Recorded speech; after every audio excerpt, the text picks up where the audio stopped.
You are listening to Zen and the Art of Triathlon.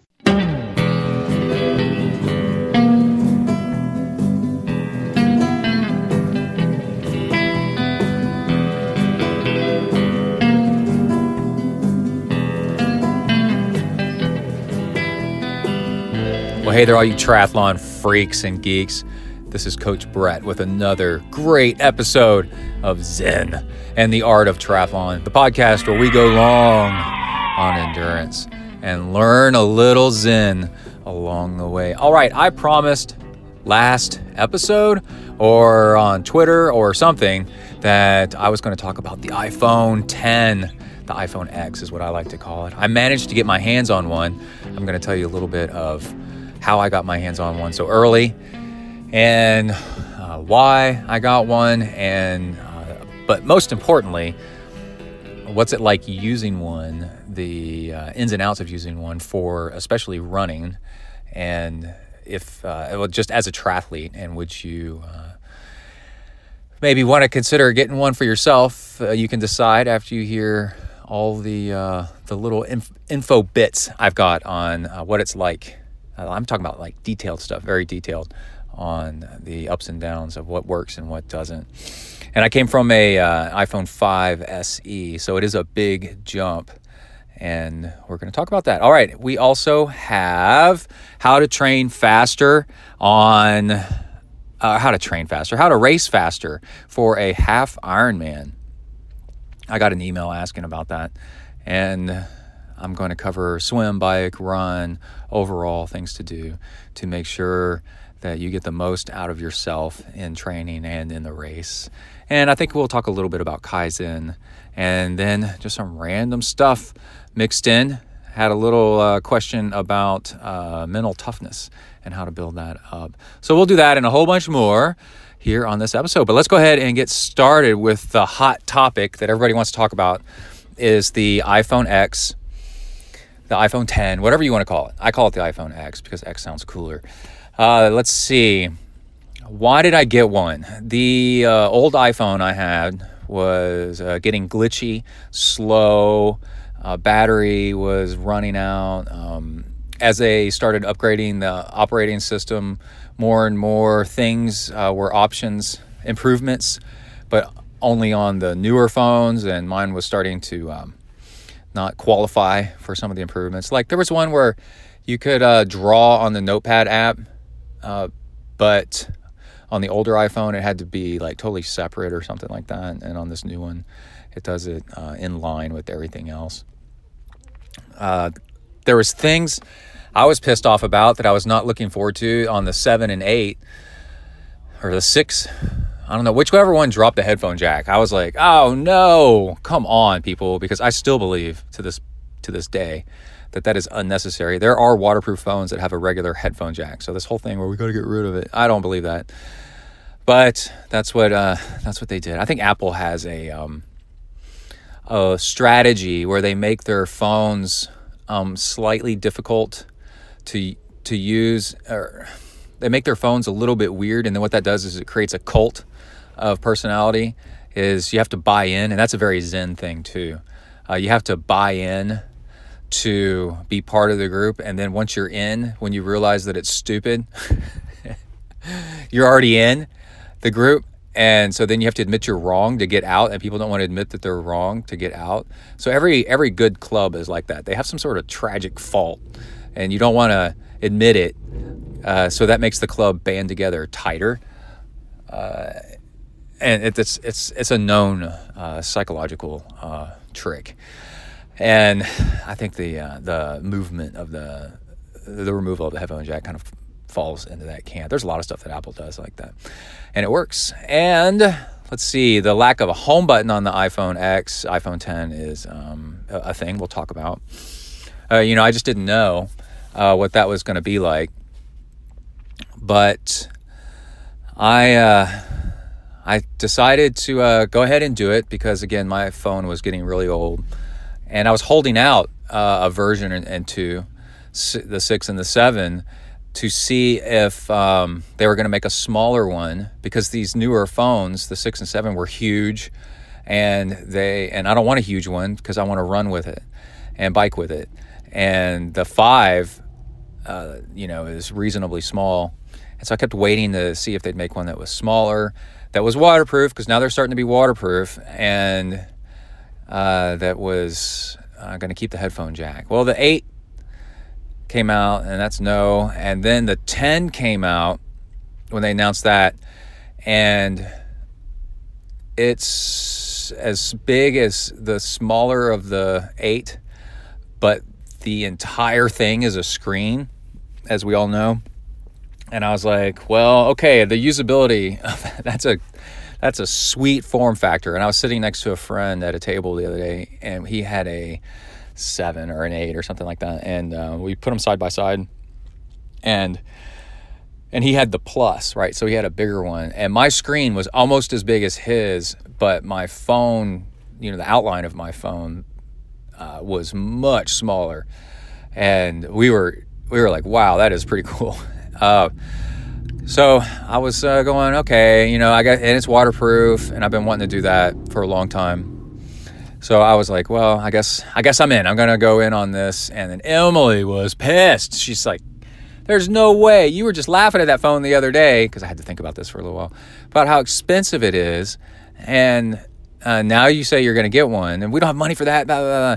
And I said, well, I've been holding on to an old phone. I've skipped a generation, and we're going to do no interest. And, it's like it's monthly payments, and it's no interest. So we won't really notice the payment. And you gotta ask yourself, sometimes you gotta spend money to save money. And if it's something that is a contact point, so it's like your bike saddle, it's like the screen on your computer monitor, it's like your keyboard on your computer monitor, it's like your gloves, your running shoes, anything, your handlebars, your pedals, anything that's a contact point with your body. And eyeballs counts too. So your screen resolution and screen quality, anything like that is you should strongly consider spending more money on, because it makes life better, and you're more energized and more happy, and then you'll have more energy and get more done. And then also, if it's a thing that's an improvement and allows you to get more done, so like smaller form but bigger screen makes it more portable yet more functional.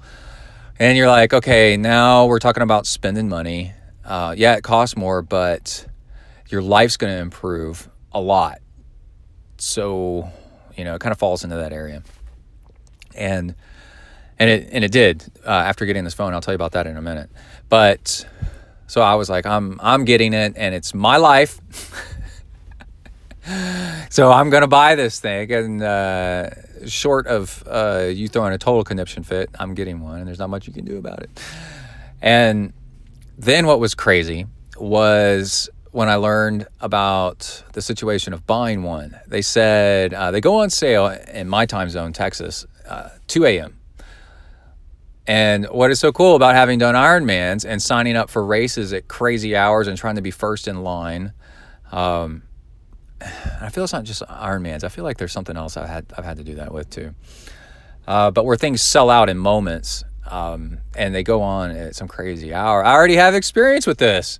And I thought, you know what? Brett's got game in this area, and other people are going to be struggling a little bit. So I'll have a leg up, and maybe this will work. And what I read was an article that was published that said there was a trick, how to get your iPhone through this surge of traffic that's going to happen when they try to get it. And they were right. It was absolutely nuts. This was the trick. Get the Apple, there's like an Apple Store app, not the download applications, where you shop for apps on your phone. You do go there, but then in the App Store, you buy this app called the Apple Store. And this is an app that goes on your phone, so you put it on your old phone, and it shows you everything that's for sale in the Apple Store. And so I'm talking like computers, and headphones and stuff. So I was like, okay, got that. And then they said, go spec out the phone that you want. And so I picked the black 256 gig, and then favorite it. Done. Okay. And then they said, make sure that your payment is your Apple payments, what you're using for your credit card or your whatever you're using. Make sure it works, because this is all going to have to work flawlessly when you try to buy the phone. And so I forgot what it was. I bought something I bought a gift card, and the gift card, for like $10 or whatever it was, and the gift card. My payment, it goes, the credit card we have on file for you has expired, and and it's this old address, all this crap. And I was like, oh my gosh. So to get it to work, I had to update all my stuff. So now all my stuff's updated. I've got the phone saved in favorites. And then what they said is what I did next. Let's see, it was 2 a.m. So I set an alarm at 1:45. I got up and made a cup of coffee, maybe. I don't know if I did or not. I didn't want to stay up too much. I did something. And then I sat down, opened up my phone, and opened up my laptop as a backup, just in case. And opened up the app and found my favorited items. And, oh no, you couldn't. The app was down, right? It goes, you can't get into the store. You can't get into the store right now. So as I was sipping a drink, here, I'll simulate. As I was sipping a drink, I just, I was like, I don't know if refreshing the app's going to work. So I just kept closing the app, force closing the app and reopen it. Force closing and reopen it for, a couple minutes. And then as the clock rolled over to midnight, California time, 2 a.m. my time, all of a sudden the app changed from App Store closed to, hi there, how you doing? Like that. And I was like, oh, I was so excited. And I'm not that excited about the phone. It's just the excitement of, because technology's tech, and I've been around long enough. This phone will seem so dopey and old in 5 years, like ridiculously dopey and old. So I'm not really excited about the tech. The tech keeps advancing. That's, whatever. But I'm just excited about, having something kind of new and edgy and whatever it is. It doesn't really matter. And then trying, the nervousness of actually, can you get it? So that was the feeling of that. It was really exciting. And my favorites is a little button. I press my favorites button. It goes, boom. Hey, here's your favorite thing. Here's a phone. Do you like this phone? And then I hit the grocery sack button, I think it was, and that puts it in your shopping bag, which you couldn't do until right now. And it put it in my shopping bag, and then you go to your shopping bag, and then you go check. It goes check out, and I go yep, and I checked out, and then it goes you're gonna pay with Apple Pay, and I said yep, and boom, that worked. And then it goes all right, you got your phone, thanks, we're sending you an email, done, like that. So by being up on the news and up on the tech and following instructions, which is unusual for an adult male, I managed to get my hands on the phone. I managed to purchase it in about 4 minutes. And then I stayed up a little while, like half an hour, reading forums and stuff and then other people's experiences started to show up saying, damn it. I didn't get it. I went to the Apple store and then I started specking out my phone and then it said it was sold out. Dang it. And I was laughing to myself going, oh man, I got it. That's so cool. But then I still didn't believe that I had it until, because it said you could go check up on your order and it said estimated delivery date, Friday, was it November 3rd or November 4th? Let's say November 4th was a Friday. It says it will be there Friday, November 4th. And this is like a Monday, right? And then you're like, well, where is it? It's like, I don't know. So all the way up until like either Wednesday night or Thursday morning, it's like, I don't know where it is. And I'm like, they lied. The phone is missing. I mean, it's not made yet. It's not ready to be sent. It's not going to show up. And then I believe it was early Thursday morning. It goes, hey, your phone has been boxed up in and has left the building. Elvis has left the building in, I forgot the town in China, and is on its way. And then I followed it over the next day and a half, and it showed up.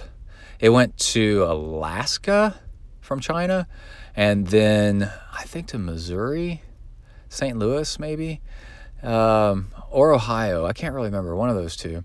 And then to Dallas, and then to Bryan College Station, where I live, and then was out on a UPS truck, and then was delivered to my house Friday afternoon. And then I had it. Now, the other thing I did, I was just shocked how fast it left one place and got all the way around the world. Then the other thing I did was, after I was pretty sure that the phone was coming to, like, say, Sunday or so, maybe Monday, I ordered a case and a screen cover. So when I opened up my phone, it was naked to the world for about 2 seconds. It came out of the box and went right into the case. If I've learned over the years, if you're going to get a case, get a TPU, get a smooth or crystal, whatever they call it, smooth finish, not matte finish, but smooth finish TPU case. That's thermoplastic urethane, TPU. It is the material that is most break resistant in a phone. It's the thinnest material that's also the most absorbent. So if you drop it, your phone is very likely to be okay.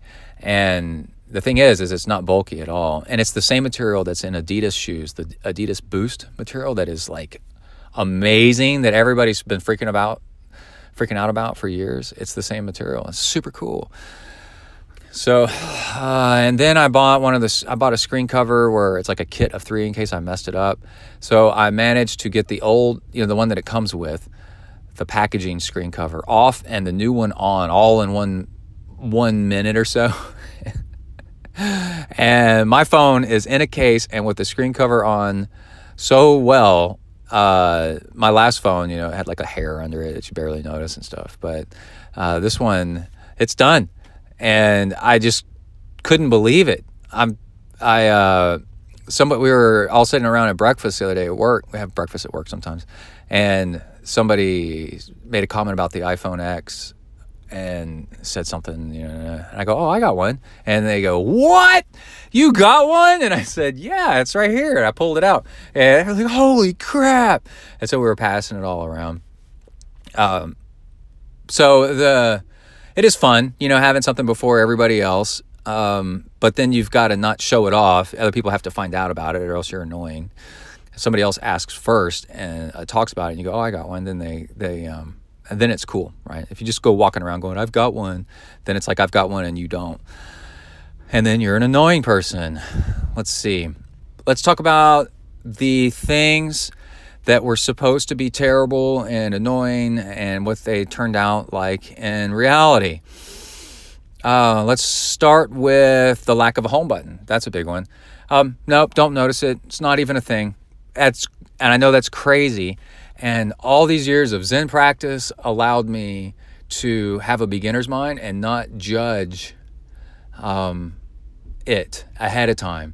And I just said, I'm just gonna get it. And then before I go around saying, "Man, I wish I had all these other things, and this is gonna suck," I said, "Well, we'll see if it sucks or not." And it doesn't. And it's been a joy learning to use it. And then I noticed, because Zen also teaches us to pay attention, I noticed in about an hour. Was totally used to it. Didn't even. I now don't even think of it anymore. I'd have to think to use the home button. Doesn't bother me whatsoever. And you just swipe up from the bottom of the screen. And also, let's talk about the notch at the top. There's this little. What do you think it is? Maybe half a centimeter depth. Kind of like a mini bar that sticks down from the top. What's crazy is one, I don't notice it anymore whatsoever, and I figured out something. It doesn't bother you if something, is a little bit in the way if that something has a function. Let's say a little bar stuck down has an obvious function, okay, that's visual. Let's say that bar stuck down and it was needed, I don't know, to make the screen work or something like that, right? Well, then you'd be mad because it's just like, you're like, oh, this is in the way. Couldn't they put it somewhere else, right? But that's not the case. The notch sticks down and it's obvious immediately that it's needed for the front-facing camera, and there's a little speaker in it for your ear, right? And then the Face ID, where this thing can open by looking at your face, which was super easy to set up too, by the way, faster than doing the fingerprint, and especially you've only got one face. It does it twice. I don't know why, but instead of doing like your both thumbs, both forefingers, your middle finger if you're mad at the phone or something like that, it's just your face, and you just spin your face around a little bit. Boom, done. Then it does it again, and then you're done. And so while the notch does stick out just as this tiniest bit, it never gets in the way of anything. You'd have to be watching a really wide video or a video game that takes up the entire screen, and then it's kind of off to the side a little bit. But at the same time, it's so obvious that it needs to be there, because visually you can see things in it that need to be used, and you're like, well, whatever, right? So you can reframe it and qualify it. Oh, that's totally fine. And let's see, the lack of a headphone jack. So I've had the phone a week and a half. Has it been a week? It's been a week. And last night was the first time where I was starting to get pissed off because I was looking for my wireless. I needed to charge my phone, and I was looking for my wireless headphones so I could keep listening to, I don't know, Joe Rogan or Triathlon Terran or something like that on YouTube. But I couldn't find my headphones, my wireless headphones, and so I was going to have to use wired headphones. Well, if I use wired headphones, they're going to plug into the lightning port, and ooh la la, the charge cable needs to plug into the lightning port, right? There's an adapter, and you would need it so rarely that I would just keep it in my bedstand, where it's 2 lightning ports into one, or a headphone jack and I don't know, something like that. And then I'll be able to do this when this pops up again. I need to order one of those. I'm sure it's like $10. So out of a week, I've had one time where I started to get pissed, and then I found my wireless headphones anyway. And so I ended up being fine. So it was annoying, almost inconvenience. And I want to say, one thing was the bigger screen. This was a bit of a surprise. I'd been using it for like a half a day, and was just so impressed when I was surfing web pages and using apps on the phone about how much, because the screen's so much bigger, how much more I could read and actually use the phone for real things instead of having to go to a laptop, like to read articles and stuff like that. And so Kai had a double soccer game day on Saturday, and I brought my laptop in the car with me. But when we parked the car and started to go sit down to go watch his game, you look almost like a bad parent when you have a laptop open, while your kid's playing soccer. But I'm watching the game, but when there's downtime, they're doing the other team's doing a throw in on the other side of the field that Kai's not even playing on or something like that. Then I'm reading training logs and building coaching plans, right? Or editing a podcast or something like that. And so I'm still watching Kai's game. I'm just using the downtimes to work. And I was like, well, I'm going to leave the laptop in the car. I've been doing this for years. I was like, I'm going to leave the laptop in the car and just take my phone with me. And yeah, I wasn't able to edit a podcast, but I was able to coach. I was able to read the Training Peaks app, look at graphs, look at what people were doing on the phone. And then when I got tired of doing that and I started reading articles or something, it was great. So it's more like a tablet in that way because the screen is so big for the body of the phone. It was just amazingly usable. So there was that. All right, I've got a few more things, but I got to run inside real quick, and I'll be right back. Hold on. All right, we are back. We're in my backyard. The fountains to the pool just turned off, so it's a little bit less white noise. On occasion, Emily or Kai might come out here in the backyard and say something, but the other thing is Zoe is out here by my feet. She just took a dump and then had the zoomies running around the yard. My buddy Morgan said it's like their back end is faster than their front end when they run like that.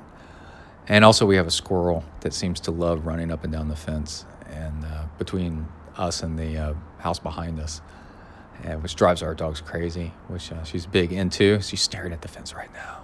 But we need to pick back up on this iPhone review. I've got it right in front of me. The experience is what I want to talk about next, of actually going out and running with it. So I tried to put, it's brand new, and salt in your sweat is different than fresh water. So when this thing is it's IP67 rated, IPX, whatever it is, 67.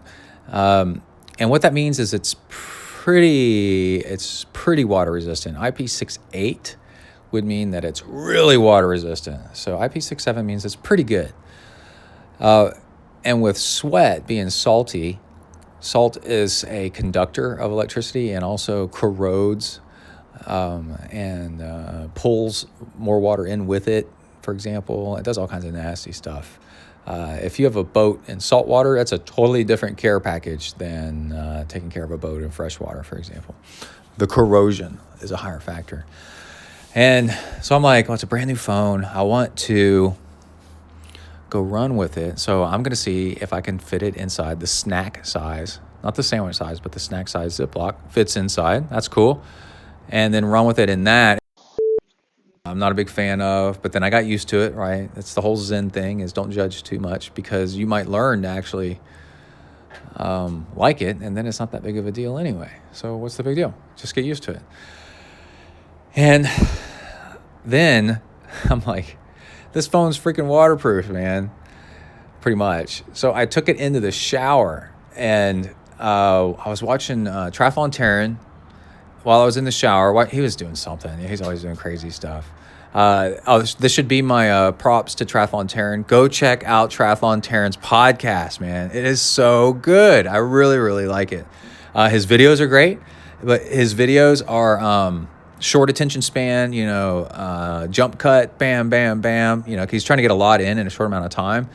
And I'm not opposed to that. Videos can be, oh my gosh, I was watching a video today about a piece of IKEA furniture that has a problem, and it took him 4 minutes to get to the point, and the comments were just horrible. Like, your wife should divorce you. It was hilarious. Oh my God, why are you doing this to us? Just because it took 4 minutes to get to the point. And so that's terrible for video, right? Taking a long time. So that's why you do all the jump cut stuff. Here's this, here's that, right?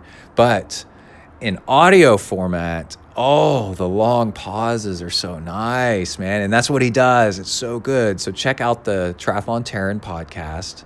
I've been listening to his reviews of Ironman. He did Ironman 70.3 Texas. So it was in Austin. It was really, really cool. So check that out. Okay. Anyway, I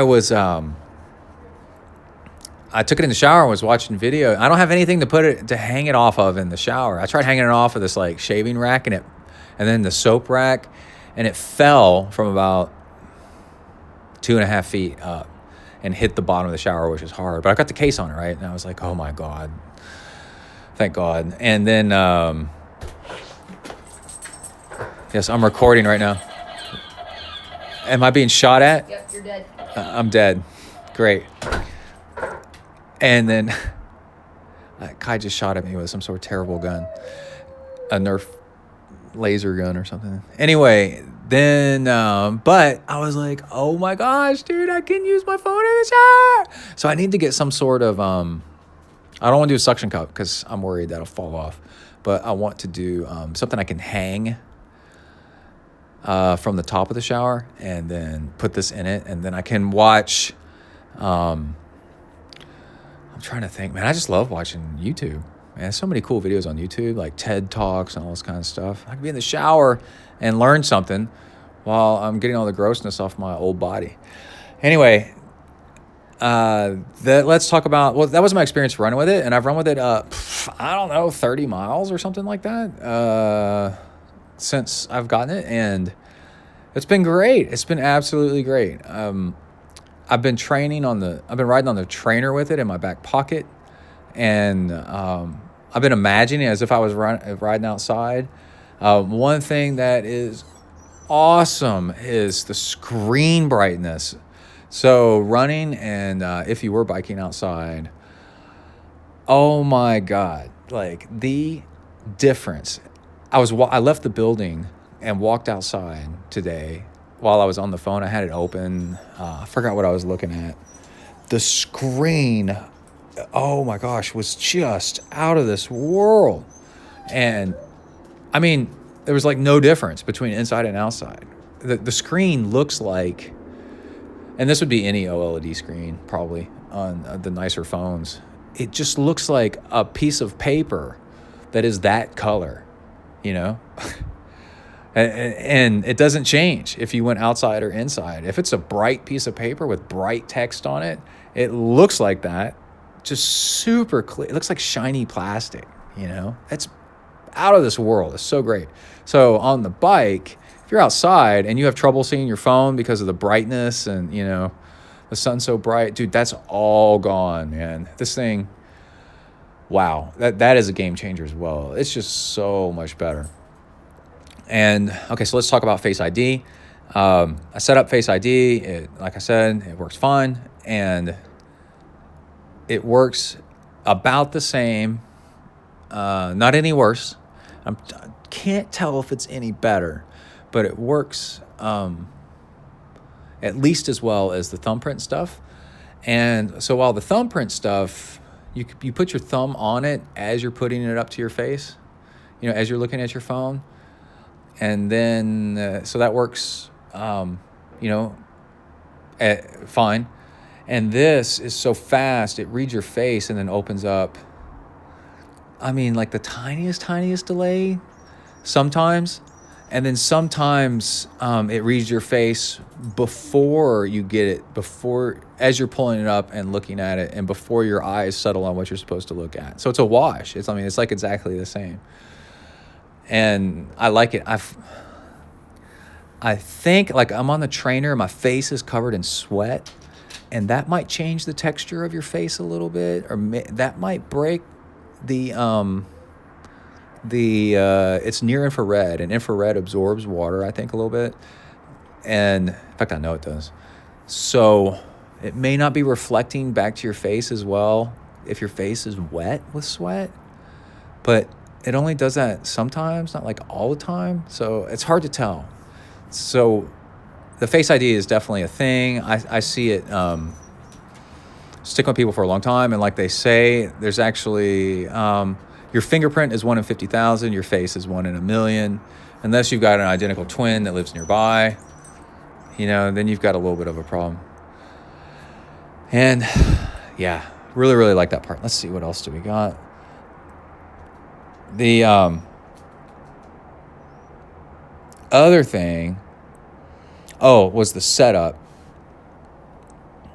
Well, there's a couple other things. Oh my gosh, Zoe. The setup was really cool. It says if you have your old phone nearby and you want to move everything over, I mean everything, then point your new phone at your old phone, and your old phone shows this weird graphic, and your new phone with its camera reads that graphic, and it gets the okay, apparently. And then it transfers over all your settings. including all your old software and everything. Yes, sir? Okay. You got nothing? You just came out here to hang out? Mm-hmm. Can you move that bench back to where it was? She jumped off of it and it rolled over.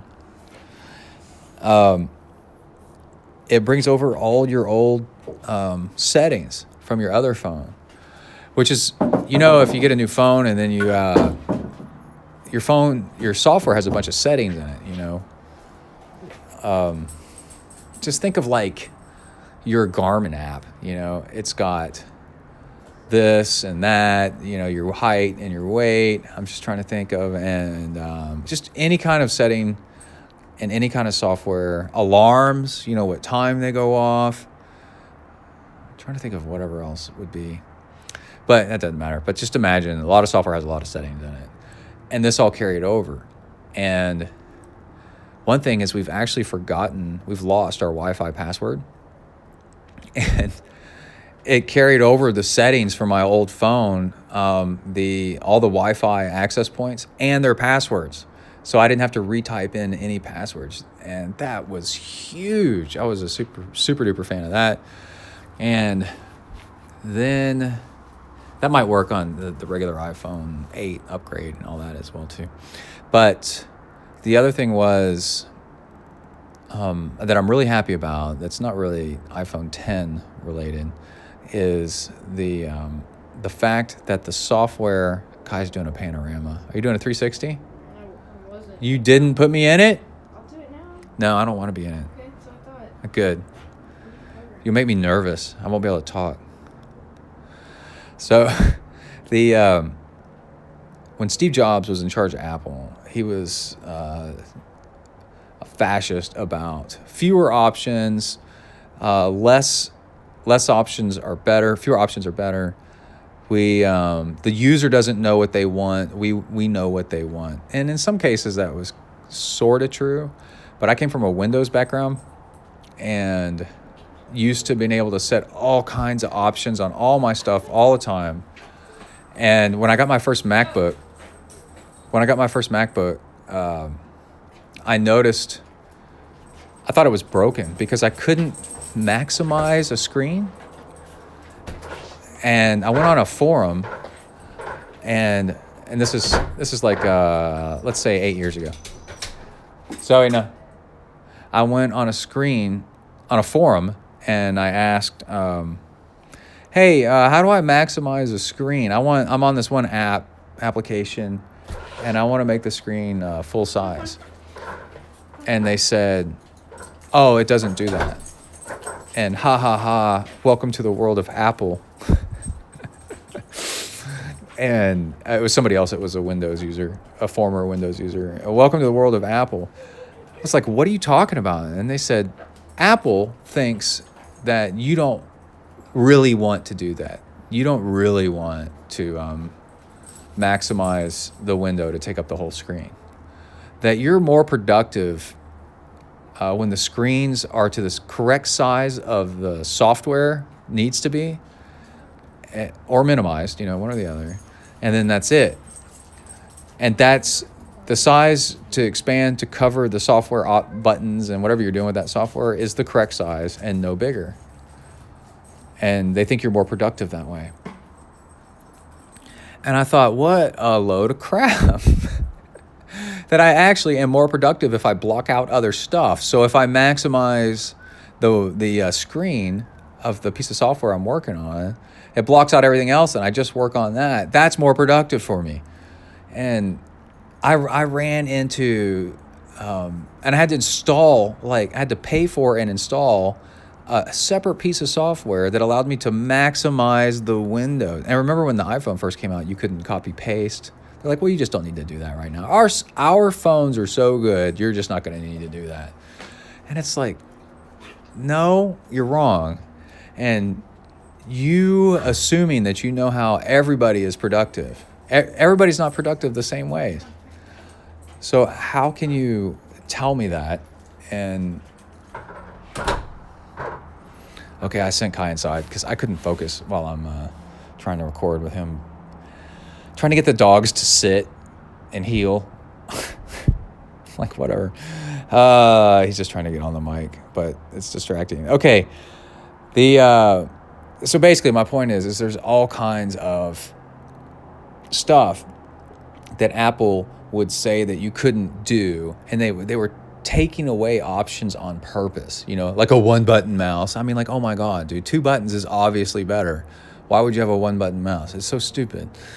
So Steve Jobs passed away, and I've noticed over the past few years since he's been gone that features have started to creep in, and they're good. Oh my gosh, they're what the iPhone and the Mac and everything have needed for so long, but Apple staff was afraid to put in because they're going to get yelled at. And now they're starting to have the same amount of features as what's on other operating systems like Android and Windows, instead of being trimmed down. Because, man, there's a point where you trim stuff down that it's kind of like children's gear. It's like made by Fisher-Price because it's so simple. You're supposed to use it. I heard that the other day where they told somebody, you're using it wrong. And it's like, no, I'm using it. I paid for it. I'm using it how it could be used. You've just dumbed it down so that I can't use it the way that it could be used.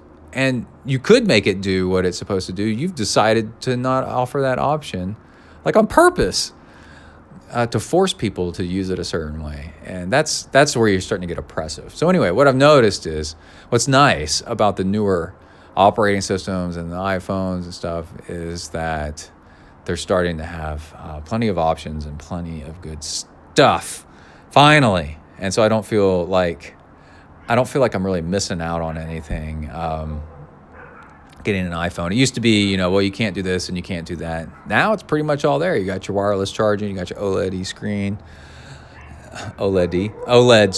and all this good stuff.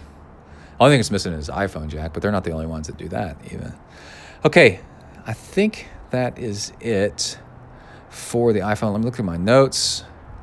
Another thing is I noticed pretty quickly that I needed to use 2 hands on rare occasion to operate the phone faster, that I have to stretch pretty far sometimes to use one hand.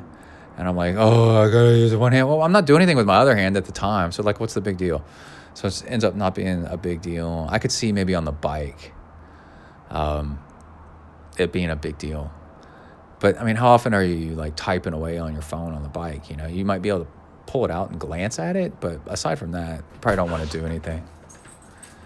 Oh, now Emily's out here with a toilet brush. Did Kai clog the toilet? Kai clogged the toilet. All right. Well, anyway, that's it on the iPhone.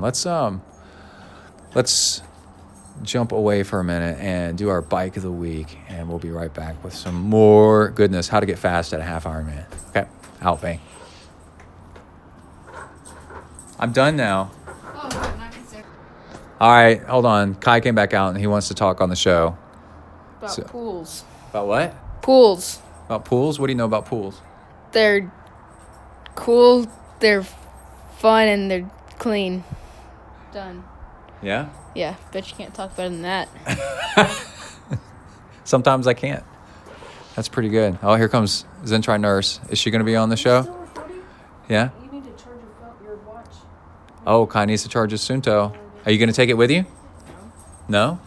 Well, the charger's right over there on that baker's rack, me. All right, so what else is new in your world? Nothing. So he's acting like a freak. Well, that's not new, but Conan is here. He's my wingman.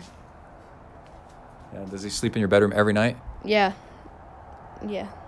Does he sleep up on the bed? Yeah. Doesn't he get in the way? No. I mean, no. No. But he likes to snuggle too, right? I guess, yeah. Okay. All right. Well, let's go inside. I think your date for your high school dance or your middle school dance, junior high dance, it's going to show up soon. Is she on the volleyball team? She was. Volleyball's over. Is it over? Yeah. All right, they're here. Let's go. Okay. Come on, come on. Okadani, King of the Mountain! Let's go, King of the Mountain! Come on, let's go! He doesn't know what it is.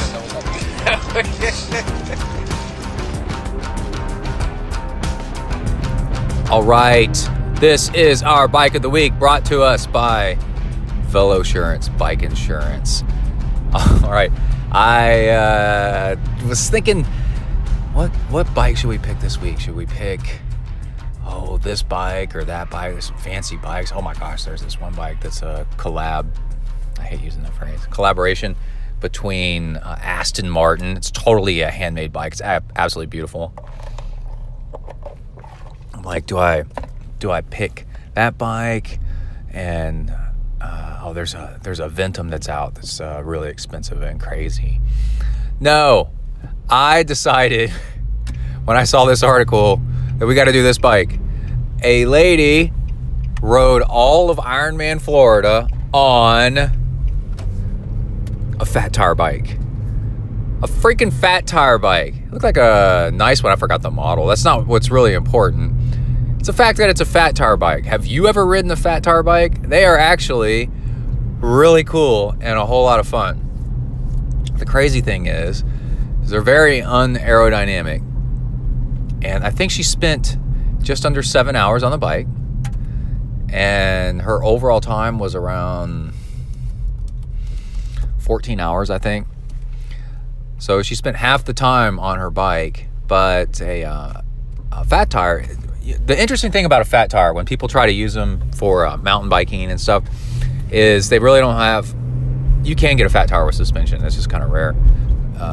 But the fat tire, our fat tires are really bouncy off-road. They bounce you up in the air like a springboard. Not rigid, not like an aluminum bike with an aluminum seat tube. It's supposed to be jarring, like hitting you in the back of your spine with a hammer. They're just bouncy, and it gets annoying after a while. And that's an interesting thing. She could have put slick tires on it. The photo that they showed, this is in Triathlete magazine, shows it as a semi-knobby. Like, it still looks like it has little knobby nubs on the tires. There's a guy going by me going the other direction with his old Schwinn. Very cool. I'm in traffic. I'm going to campus, Texas A&M University campus, to be part of a GIS Day celebration. GIS is Geographic Information Systems. It's mapping stuff like Google Maps, but for you. Anyway, or your company or your organization. But anyway, I love walking around campus too. There's just bike racks everywhere with all kinds of cool bikes. The bike rack in front of the main library on campus, the Evans Library, is my favorite bike rack in the whole universe because it's got such a wide variety of different bikes. There's nice bikes, really bad bikes, funky bikes, old bikes, new bikes. It's really cool just walking past it and going, oh, look at that. Oh, look at that. Oh, look at that. And I've been doing that since 1991, I think. Same bike rack. Anyway, I was reading this article about this crazy lady. Turns out she's the first lady, first female to ever ride a fat tire bike all the way through an Ironman. That's official that people know of. Dude, just as soon as you think that you're the only person to have done something, or you think somebody's the only person to have done something, then you find out that so many people have done it, and it's actually not all that special at all. That happened to me when I did my first self-supported Ironman. I thought no one else would have ever been that stupid or crazy.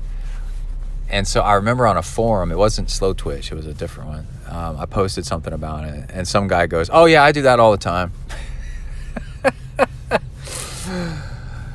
Yeah, those are good. Those are fun. I like doing those. I'm like, holy crap. Okay, well, I'm not very special, am I? Yeah, so possibly the first lady first female to do a full Ironman on a fat tire bike. Now there's people have done Ironmans on fixed gears, single speeds. I've contemplated about doing one on a fixed gear single speed. I used to have a cool fixed gear / single speed flip flop that I could ride. I love that bike. I'm drinking the Diet Coke from Freebirds. Freebirds, my sponsor, my burrito sponsor. Got a sponsor within a sponsor. That's so meta. Anyway, imagine taking a fat tire bike to anything. How do you transport a fat tire bike around? You have to get like a special bike rack on the back of your car to even carry a fat tire bike. So I hope this was local. I hope she didn't ship a fat tire bike around town or on an airline. But another cool thing is fat tire bikes are both fun, and I don't think they're as unaero as people say. I've done an Olympic triathlon twice, I think, and some sprints on a full suspension mountain bike with slick tires on it, and I actually liked it. Like, it was kind of fun, especially the fact it had a lockout on the front, so I could do front suspension or not front suspension if I wanted to. So when I was standing and climbing, I'd just lock out the front, and because it was on pavement.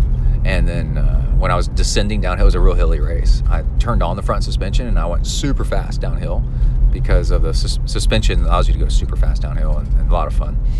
And on top of all that, yeah, think of all the different types of bikes people have ridden in triathlons, you know?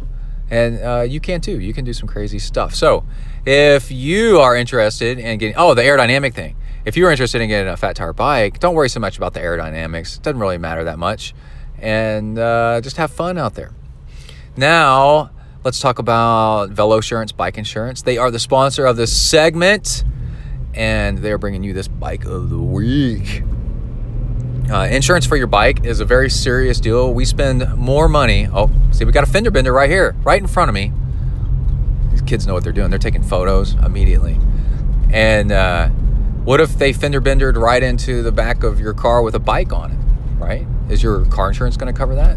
What if you're riding your bike and you have a crash? Carbon fiber does not respond well to crashes. It will shatter. What do you do then? I'm not sure I can get over in this lane, so I'm just going to play it safe right here and not kill anybody in a bike lane. And let's see, you get your bike stolen while you park it at this bike rack in front of Evans Library on campus at Texas A&M University. Who's going to cover that if I rode my bike? Well, VeloSurance Bike Insurance definitely covers all kinds of bike issues, and they will help you get a replacement bike under your butt in case you have some sort of disaster and you need one ASAP. That's what the whole thing about insurance is about. Help you with the out-of-pocket costs. And they have special packages for travel. And Dave at VeloSurance is a cyclist, and he knows what cyclists do and what cyclists need and what kind of coverage you should get for your situation. Email him, tell him how you bike, what you do, what kind of bike you got, and he will help you out and get you coverage. All right. That covers our Bike of the Week sponsor. And guys, listen, I'm riding right by the Texas A&M Corps Cadets dorms. There's dorm 12. There's a dorm I used to live in. Okay, that's it. Let's get back to the show and talk about more triathlon training goodness. Here we go. All right, we are back. I am at one of Kai's soccer games. He has 3 soccer games today. I used to kind of push him to go outside with me and like bike while I ran or go for a jog or something like that. Not lately, man. Like, dude, you need to save yourself. These soccer games are actually really intense. And we're sitting in my car momentarily, recording on the iPhone X, and I got a family walking by. I don't want to have them talking while I'm trying to record here. We're gonna talk about how to train for your best half Ironman here in a second, but I thought I'd mention that I went for my longest training run since my plantar fasciitis injury 2 years ago. So 2 years ago, I did a self-supported Ultraman, and in training for that, I managed to develop plantar fasciitis really bad. And today, I ran 10 miles, pain-free, and I noticed, this is very, very important, doing hard intervals on the bike makes my plantar fasciitis much, much worse. And I think it was Hella Fredrickson. She developed plantar fasciitis about a year ago and mentioned that she had to take some time off. And we don't ever think about the bike actually causing it, but it can. And she said that she developed it from the bike. She's so matter of fact, man. She's awesome. She's like, I developed it from the bike, and so I took some time off to help it heal. And that's really interesting because I keep coming across people who say they've got plantar fasciitis and it's taking forever for it to heal. And these are all like triathletes, right? I don't hang out with just runners. Ugh. But anyway, I'm like, I wonder if the reason all these triathletes, they take off from running to help their plantar fasciitis heal, it is virtually unknown that plantar fasciitis is caused also on the bike. And I think that's probably been what's been going on with me. That's why it's taken forever to heal, because I take off from running, but guess what I do? I go biking. And you might even be overcompensating for the bike, for not running by biking even harder, and then that's just making it worse. Isn't that interesting? Because I was doing really, really well with my plantar fasciitis not hurting anymore. And I did some hard intervals on the bike. I hit 500 watts, 507, but I mean, who's counting? Maybe 508. But the next day, my feet hurt like they hadn't hurt in a while. And I was like, oh man, how about that? I got some people upset in traffic over there. So anyway, let's go ahead and talk about how to have, I did that run. So last weekend I did 9 miles, and then on Saturday, and then on Sunday, and there's biking mixed into. And then on Sunday I did 9.4, and then today I added just a little bit more, and I did 10. I think it was like 10.1. And then tomorrow, if I've got time and everything works out right, then I'll probably do like 10.2, 10.3. I think my target, I won't know until I kind of get around there, is 12 miles. Once you start getting around 12 miles on a run, you really, you're starting to get near what the most that you need, at least for a half Ironman training, maybe even Ironman training. It all depends. It depends on you and where you are and what your goals are. But anyway, I'm getting pretty happy.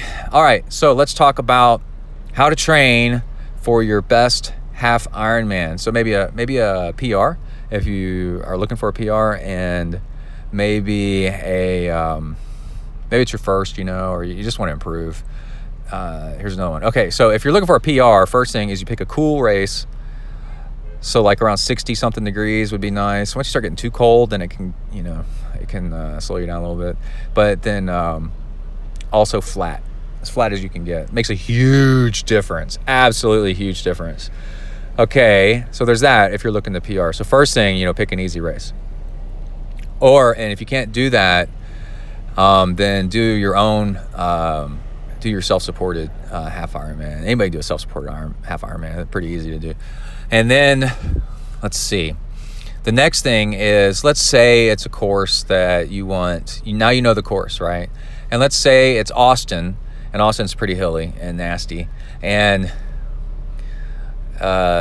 you want to get a PR on that. Okay, so then what you do is you train for that course. So, I started picking up on this and learning that this was really, really useful a few years ago by you go and research the hill profile and on the bike and on the run. And what you do is you count the significant number of hills on both. So you learn that the bike has like 4 really big hills or 8 really big hills, right? And you could even print out somewhat of a hill profile and tape it to your handlebars. There's ways to do it. FedEx package is made out of Tyvek, And Tyvek, you can draw on it with ballpoint pen. You can write stuff permanent marker on your forearm. There's all kinds of stuff. But of what you do is you do the hills, and you kind of draw a hill profile on your arm or whatever you draw it on, and then do a maybe the mileage, like a bar graph, kind of a line graph across the bottom of the miles. So at mile 32, there's a big hill. And then I was listening to an interview with an ultra trail runner, and she said, this is for a 100-miler. She spent the couple weeks before the race memorizing the aid station distances. There's an aid station at 6 miles. There's another one at 15 miles, and then there's one at 21 miles. And and you guys think that Ironmans are hard? Ultra running is not only freaking crazy, off-road marathoning in the woods, but the way that they put aid stations like super far apart. You're so used to doing a marathon or an Ironman where there's an aid station like almost every mile, if not every mile, and they don't do that. It's like every 6 miles. So imagine carrying, like how dehydrated you get. So you got to carry like all of this extra stuff, but they can't do an aid station that frequently, right? So she memorizes where all these is but that way you don't have to do the thing that I'm telling you about. Make a hill profile and carry it with you. You just know, right? And then you can't lose it because it's in your mind. But you better have it memorized pretty well, because in the heat of the moment you start forgetting stuff. Start getting delirious and all that. Okay. But now you know where your biggest hills are, then you can actually use them to your advantage. So when I was doing Ironman Canada, I knew that about, it's like 10, 12 miles in or something like that. Then we start the big climb up this mountain, and I knew that would be a good time to take off, if I was getting warm, to take off my jacket, right? Because we're going to be climbing for a long time. And so I knew when it was going to happen. And then I also knew that there was a climb that was going to be 30-something minutes long. It was going to be pretty hard. So that's the other thing, is with your hills, not only do you memorize how many there are and how big they are, that way when you don't go too hard too early, because now you're like, let's say there's 6 hills on the bike ride, and you learn not to charge up these, the first and second hill, because you got 4 more than this. Why in the world would you, work so hard to go up the first one and the second one when you've got 4 more like it, and some of them are worse because you studied the hill profile. And that's not just the bike, that's the run. And then the other thing that's huge is, in training, you can go and train for those hills specifically. There's software called Best Bike Split if you want to get really nerdy. That's what I did, because you're spending so much money on Ironman anyway. So I was like, I used it to figure out what would be the ideal watts for me to hold doing that climb. And then I did a little bit of back of the hand calculations, like, about how long would it take me to climb that mountain. And I figured out, I don't remember now, but let's say it was like 35 minutes, right? Okay. You're climbing something 35 minutes. You don't want to go above threshold. You want to so for me, it was like 260, 270 watts for 35 minutes.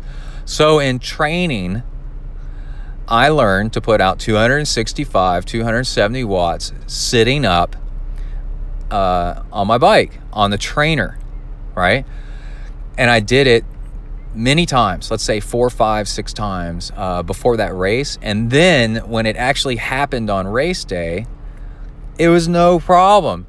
Now that's a really big climb. That's kind of rare. But let's say you figure out these climbs are like a couple hundred feet, a few hundred feet. Then you're like, okay, I need to be able to do 10 minutes or 15 minutes at threshold, right? And do like 4 of them and during the race, or 6 of them. So you could start doing workouts where you either find a hill in training that's very similar, and it's better to do one that's just a little bit harder. That's always the thing. You want to do like 1 more minute than what it's going to take in the race. a few more watts than what it's going to take in the race. And then on race day, it's a lot easier.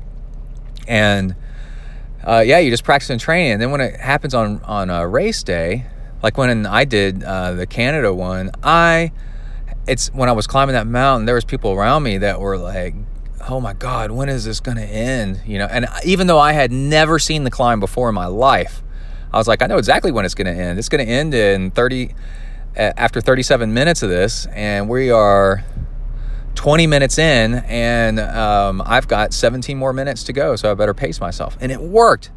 It worked so well. It was fantastic. And then another thing, so anyway, go out and train it. And this is on the run too. You go out on the run and you've got 4 hills on the run, for example, that are pretty significant. On some of your training runs, go do 4 hills in a row that are like that, and then realize how much it tears you up. And then when you go out and do the race, knowing that this is coming, you actually will ride a little bit easier. And then because you're like, I've done in training what's going to happen to me in this run. And I know how hard it is because you've done it. But then the other thing is because you've trained for it, it seems so much easier. Okay, so there's that. And then there's the opposite. You need to look on the hill profile and see if there's long sections of flat. So Ironman Canada, Ironman Galveston, both half Ironman Galveston is almost entirely like dead flat. And then Ironman Canada has a section that's like an hour or something like that of dead flat, right? Well, people don't train for that either. And that wears them out because you're pretty much a constant wattage, constant power without changing gears. So that very, very repetitive motion, you're used to actually getting a little bit of a break and using your muscles a little bit differently and changing gears, like higher gear, lower gear, whatever. And now you don't have that anymore. And people get burned up. And then also the other thing that people don't understand, this is very important. If you're doing something very, very flat, you don't need to go as hard because you have no resistance. You're just on flat ground. Let's say you normally do like 230 watts or something. Well, on flat ground, let's say you average 230 watts, like on rolling terrain for an hour. Well, on flat ground, you only need to do about 220.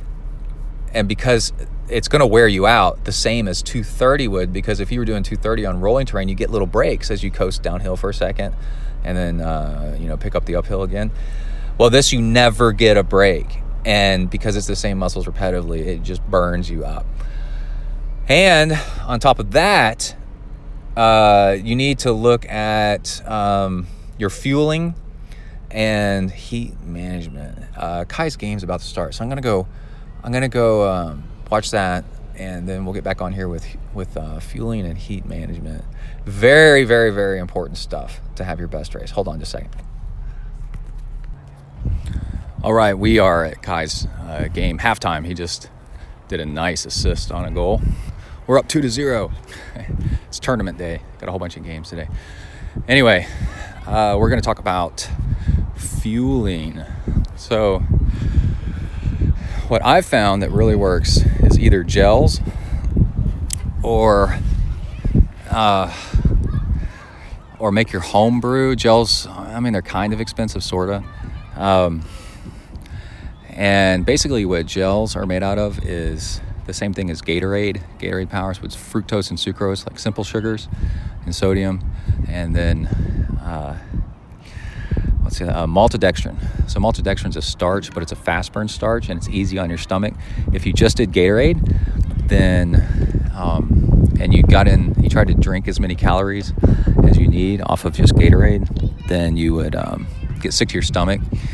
It hurts your stomach. It needs too much water, but maltodextrin doesn't need anywhere near as much water for the same amount of calories. But if you triple up, you get fructose, sucrose, and maltodextrin. You got 3 channels of calories coming into your stomach. And I do about 50-50 Gatorade maltodextrin powder, and I buy it in bulk. And I make my own, but I also have had tons of success with gels. So what you can do is you figure out how many gels you need, how many calories you need per hour, right? And then you squeeze out, either out of gels or out of your own home brew, that amount of calories into a bike bottle. And then that is your fuel bottle for the bike ride. All the pros do something like this. This is what actually works really, really well. You can use a clear bike bottle, and you can mark on the bike bottle,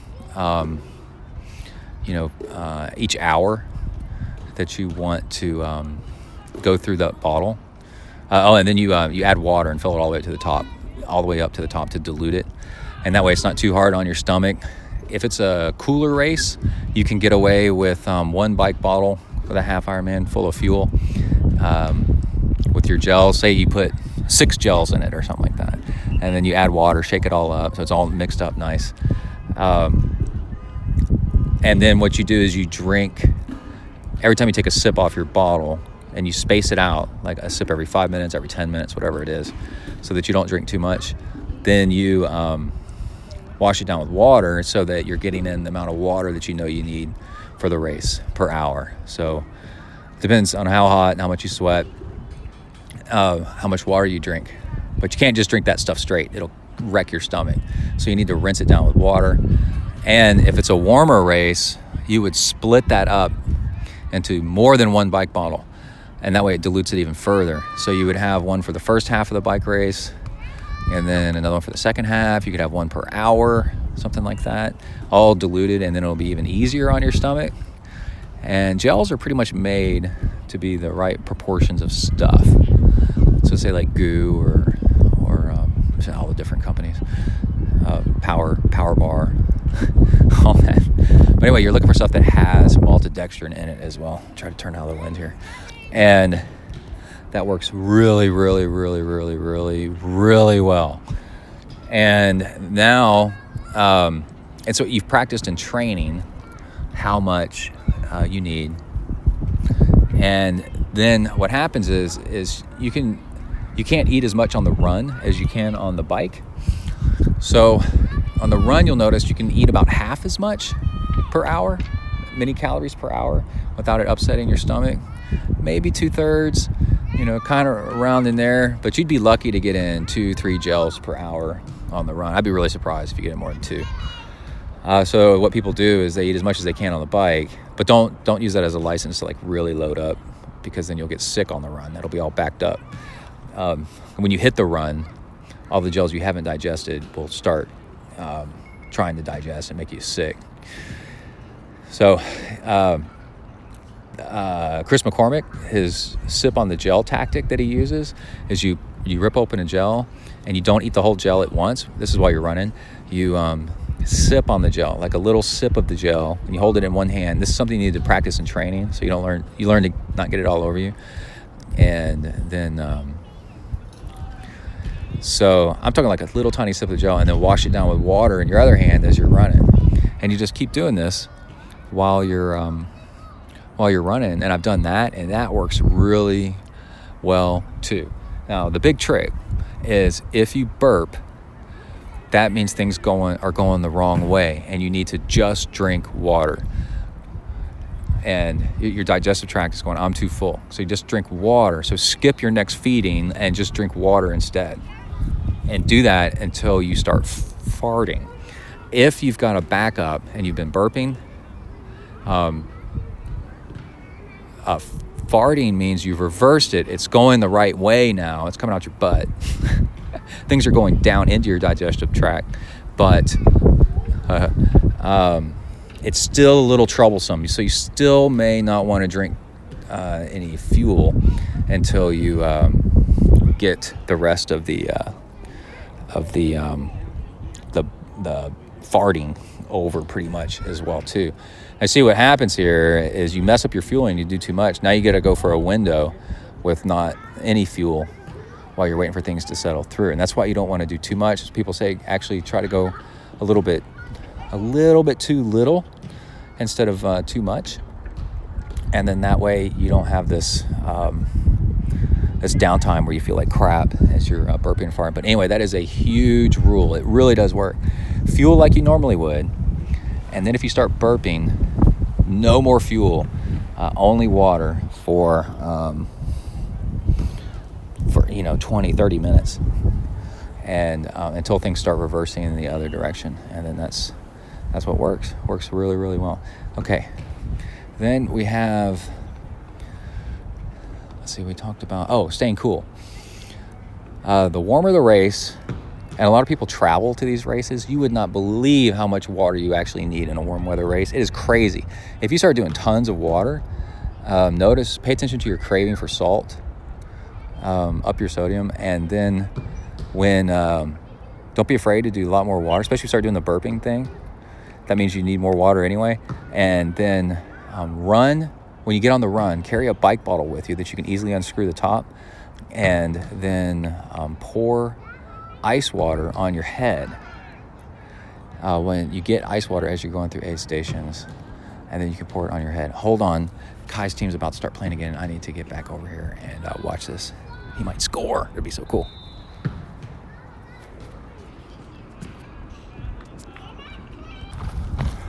All right, we are out on a country run. We're gonna pick up where we left off. But I do want you to hear the soundscape of this cactus I'm running by. No, just kidding, you can't hear it. But I'm about a third of a mile from a freeway, running through the woods on a country road. But check it out as we get closer, and then get right up next to it, and then turn around. It's pretty cool. We're going to continue talking about how to have a great half Ironman. But I'm going to describe my running gear. I'm doing a hopefully 10.5 mile run. Just a tiny bit more than yesterday. Maybe until I get up to my 12 over the next few weeks.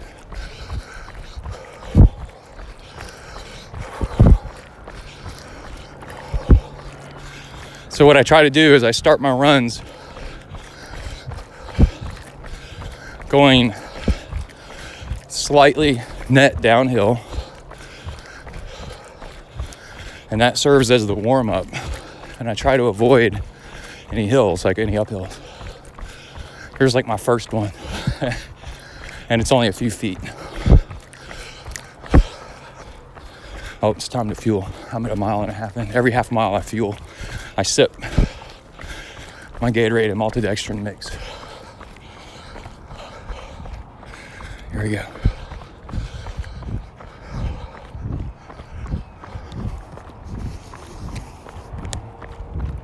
Just a tiny little sip. That way you don't get the blood sugar spikes. It's in a flask on my amphipod belt on my right side. Always on my right side.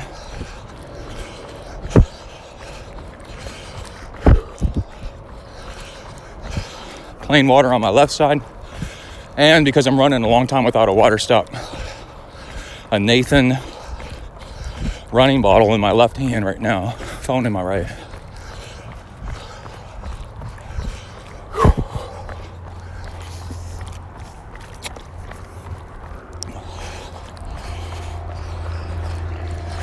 So Nathan makes this really great running bottle. Getting really close to the freeway now. 0.2 of a mile. It's silver and has a squishy nipple on it. It's darker gray. Here comes a pickup truck. Wave at them. Old Ford 2-wheel drive, white. Stuff all across the dash. Nobody's in a hurry. Okay, now I'm running down a little bit of gravel here. It's this little gravel driveway.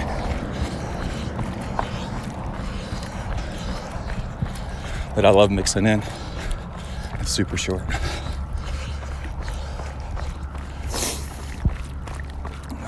So this Nathan bottle is a little bit skinnier just a tad bit than a bike water bottle. And that makes it really great for having to hold it in your hand. It's easier to hold in your hand. Take another sip of water. I need a little more water.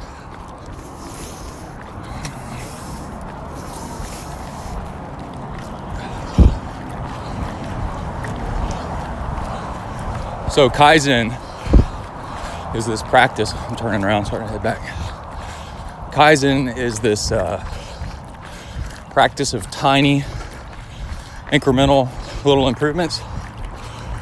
Because we forget what we're doing already is actually pretty good. You know, we're pretty successful. We're the best sperm that swim and beat the rest to the egg.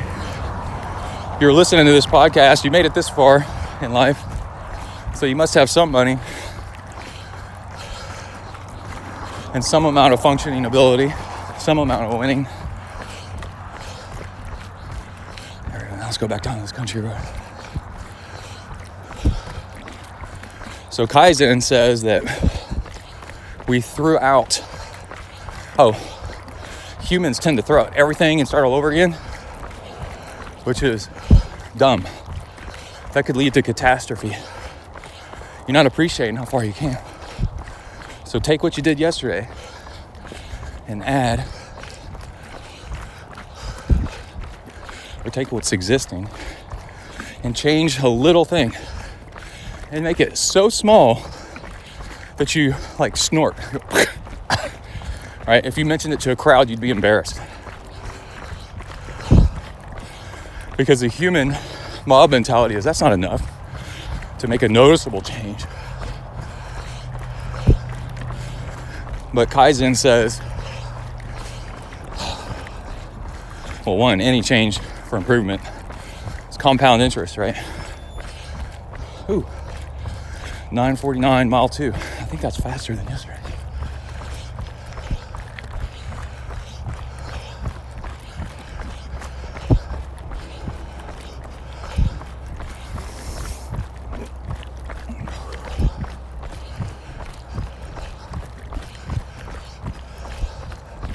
I'm still here. Oh, I need the fuel. Let's do that.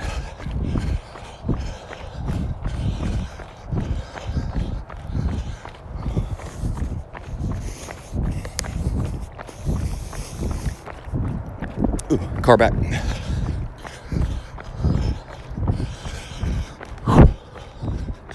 Little sip of the fuel.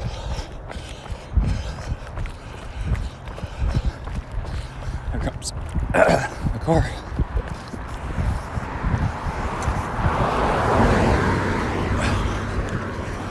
Green pickup truck, old Chevy.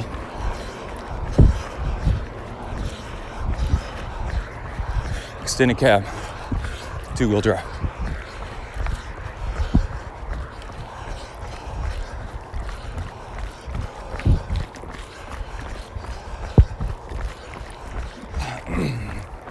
But anyway, if you announce it to a crowd, I'm going to do the same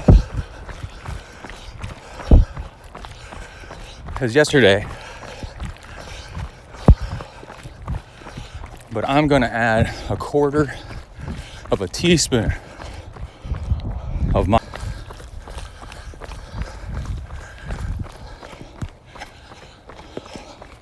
oops, I pressed the Siri button. I was like, what?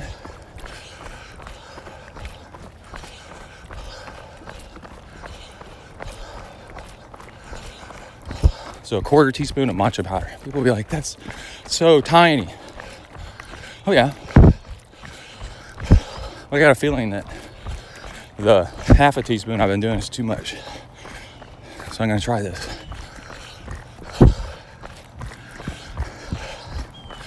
And one other thing is I noticed when I finished yesterday, I was craving salty foods just a little bit. So adding a little bit more sodium.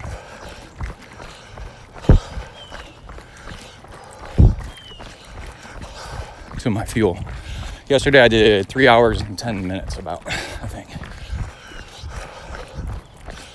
So just a tad more salt stick, which I guess we should jump in and say, salt stick,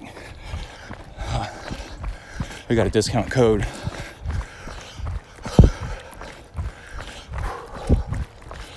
It's, if you go to saltstick.com/ZenTri, there's a web page that pops up and it asks for your code. And then you get, if you type in ZenTri as your code, which is cool, shopstick.com/ZenTri. The secret's already right in front of your face. It's in the URL. Type in ZenTri and, oh, there's a crow. It gets you in with a discount code. I think it's 25% off. That's a lot. And Salt Stick has not just sodium, but it has all the other electrolytes that you sweat out in the proportions that you sweat them out. So what they did was they studied sweat and what's coming out, put that in a capsule, put it back in. Isn't that cool? So you can get a capsule, break it open. It's like powder, and add it to your fuel bottle that I was talking about as needed. Oh, almost time for another sip of fuel. I'm at 2.47 miles. Slowed down a little bit talking.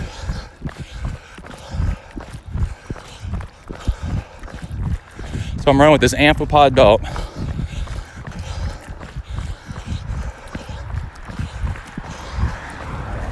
Get back on the road here.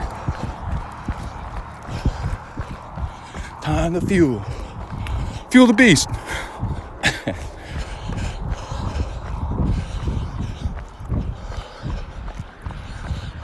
Here comes a van.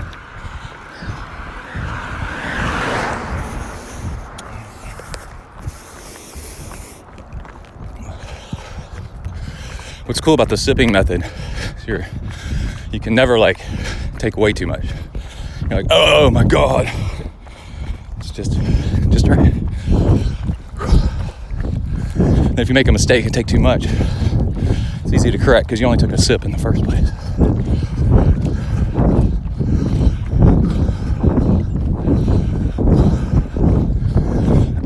Kaizen was invented by, it's a very Japanese practice, but it was invented by Americans. Went over to Japan after World War II to help them rebuild and optimize their factories. And it's cool, you can see in others what we're doing wrong and kind of coach them to be better, much more than you can do yourself, because yourself is already entrenched.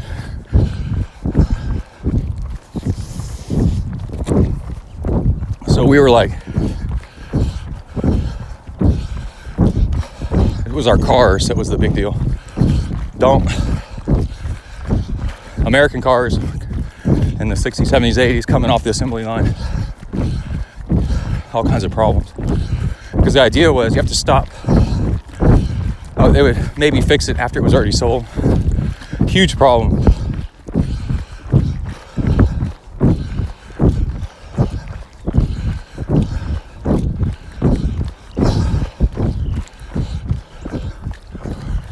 Japanese, this guy that brought it over there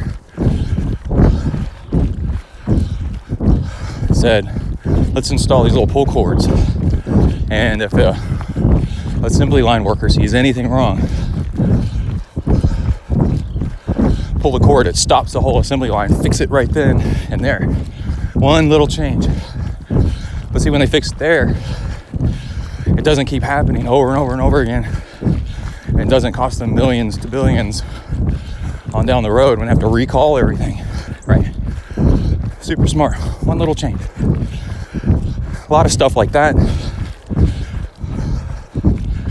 Japanese cars started being way more reliable, and that's what people really want in life. They want consistency. They do like variety, but not too much. Like this road I'm running on is asphalt. It's a little bit old, so it's awesome. It's got a little bit of texture, so it does a little bit of foot stimulation, ankle stimulation, but not too much. Not like trails where I'm going to trip and fall. That'll come later when I'm in the mood for it. Right now, and then it's better than pavement, which is just super smooth. Concrete, like perfect concrete. And your body gets exhausted and bored. 2.87 miles.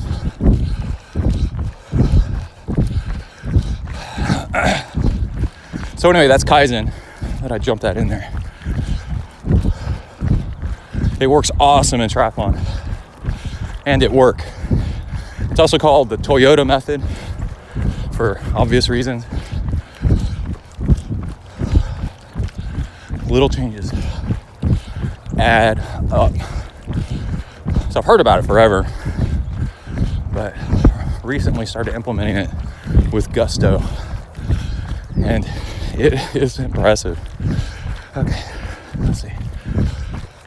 Oh, other details on the run. I'm wearing Adidas Ultra Boost shoes, and I'm wearing the ST models, which have a little bit of stability in them, or a lot. I must have 1,000 miles on these shoes, and they are still so soft. Which, if you're a high volume runner, the pounding that we take, 10-minute mile, 10:06, is so bad.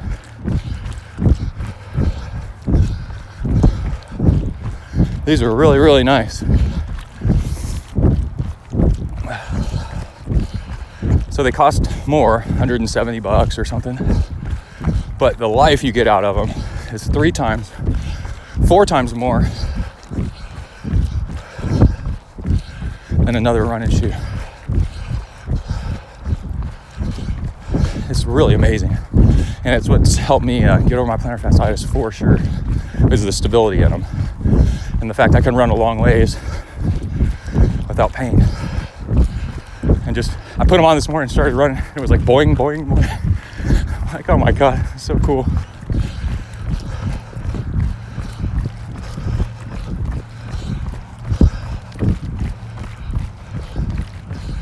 All right, we got a porta can here. We're gonna take a pit stop. What I'm trying to do is I'm gonna add in a little bit more of flat ground to hit my 10.5. Oh wait, I need the fuel. I'm talking, see? So talking will mess you up.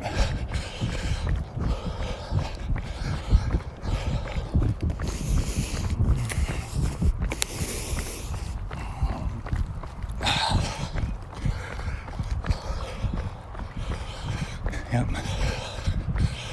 I'm about a third through my run, and I'm about a third through my fuel bottle. See how that works? Because my fuel bottles are clearish, I can see them, how much I've used, then I don't get ahead of myself.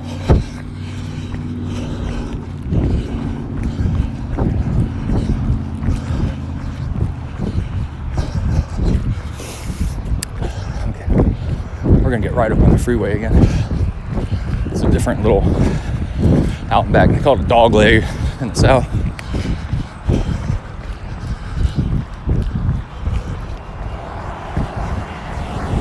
And now I'm on the feeder road running into traffic. And now I'm off the feeder road out of traffic. Ooh, got a little bit of a tailwind. This will be nice to wrap up with.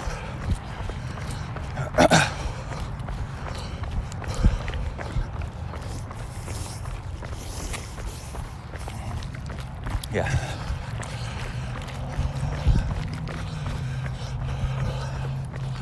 That last mile was a little slower. I was running slightly uphill.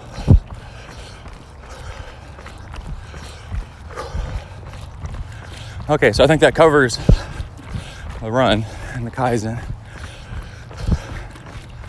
There's a construction porta can up here. I'm gonna take a whiz and then we'll finish the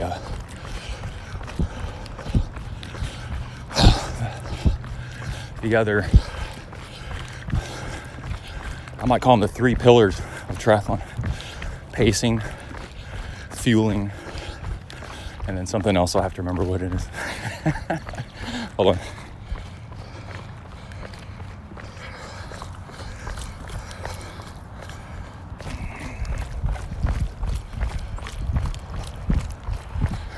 Man, it was hot in that porta can. And I was doing that thing where it's like, at all costs, keep your phone away from the hole.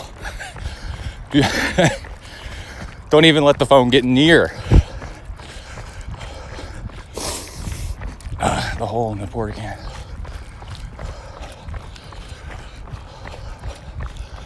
I'm gonna fuel now. Let's do this.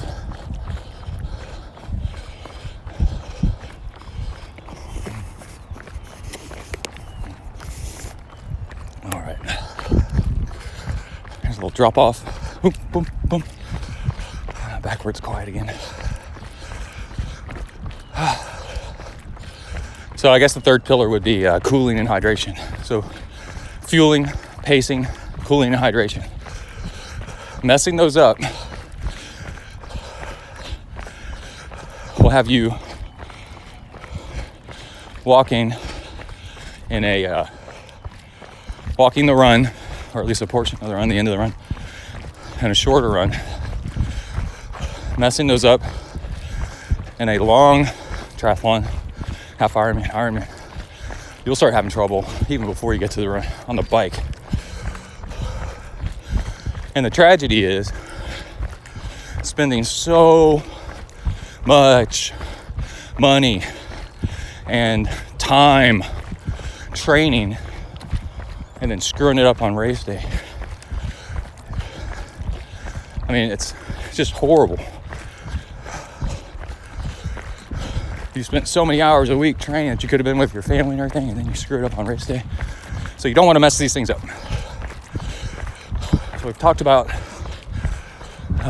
fueling. So let's talk about pacing. That's the last.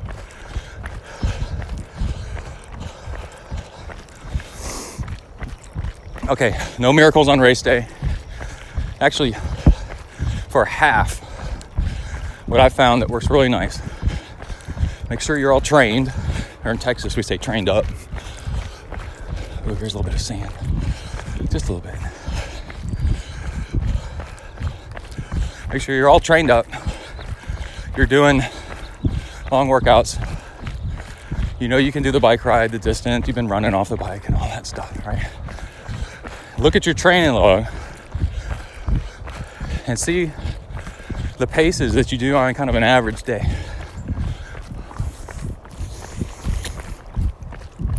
Those are probably the paces that you'll be able to do. Maybe a tiny bit faster when you're rested, but you string everything together, especially on the run. If you have a power meter, it's about, depends on your experience, but try to hit 80% of power all the time while you're on the bike, or as you ride on average, 80% of FTP. But if you don't have one, then just go 8 out of 10. And remember, at first, you're fooling yourself. You're really doing 9 out of 10 when you think you're doing 8 out of 10. So hold back a little bit. Okay, but on the swim, just swim kind of medium. Not even hard, just medium. Because with swimming, the harder you go, a lot of times you go slower because you start thrashing. You get exhausted and your form falls apart, and form is everything on the swim, and that'll slow you down. So just kind of go medium.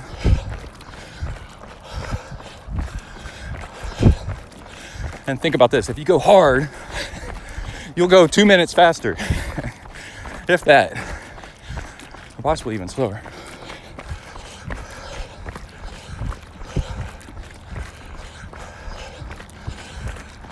And then on the bike and the run, you'll go a few minutes slower, so it just washes out. So just go easy, medium, easy, medium. Doesn't really make that much difference.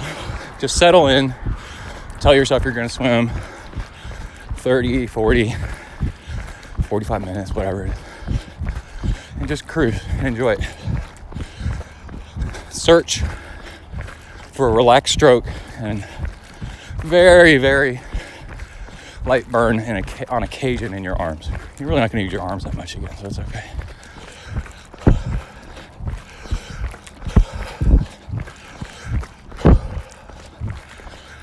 And then on the bike, like I said, you go about an 8 out of 10,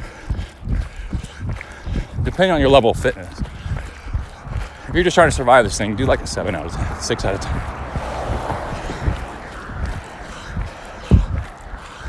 And keep it even. No big deal.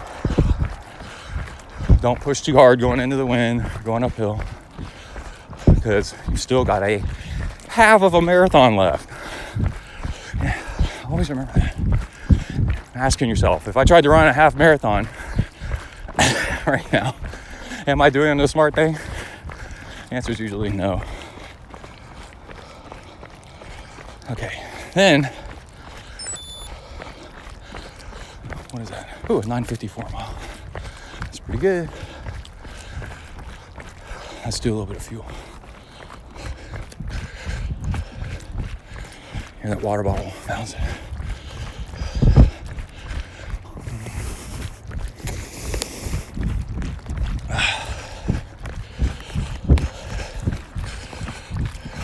There we go. Holding two things.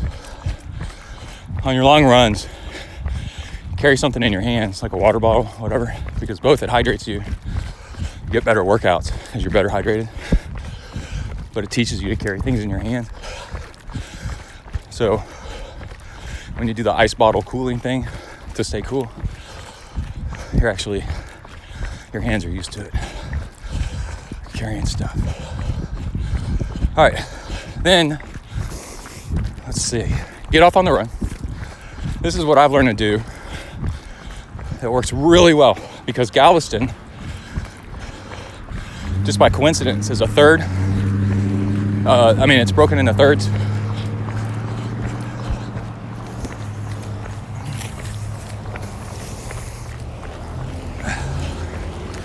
So run about the first third, which would be about 4 miles.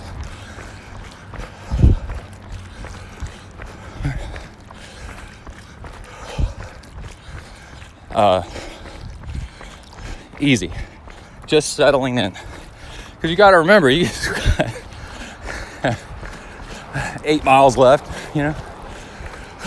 8, 9.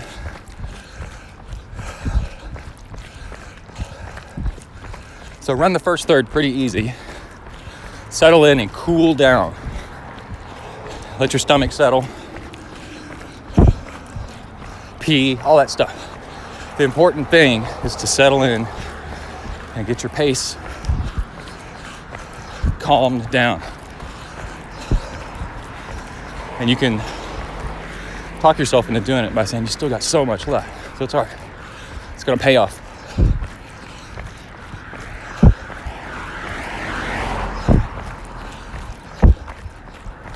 There is an alternative that I'll tell you about. An alternative logic on special days. Remind me to tell you. Remind me to remind myself. And then I just ran across like a 4-lane street.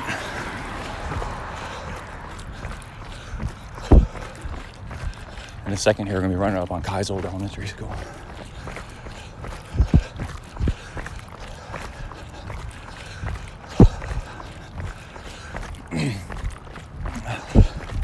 The second third, the middle third, run medium. Still holding back just a tiny bit.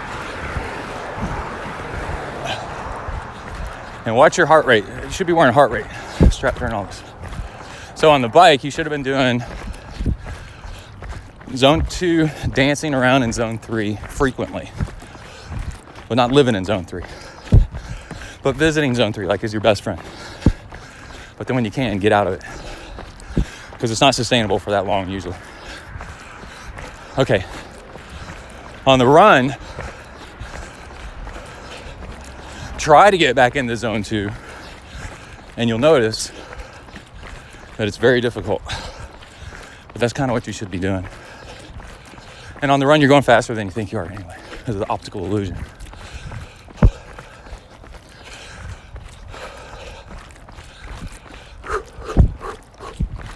And then, so that's the middle third is definitely zone 3. All right, sweet spot, middle of zone 3. Now, the last third, you're watching your heart rate.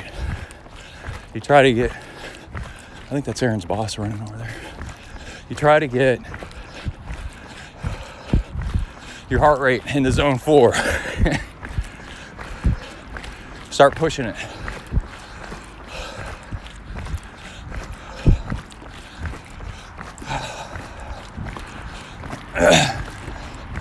And then the last mile, your goal is to try to max out your heart rate and run as fast as you possibly can.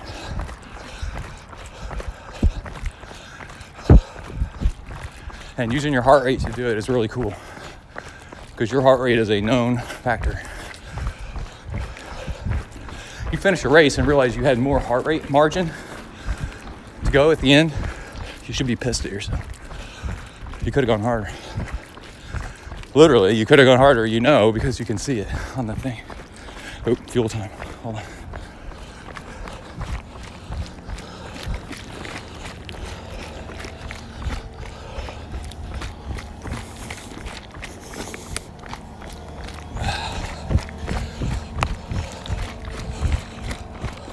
This has been fun. Just ran past Kai's old elementary school.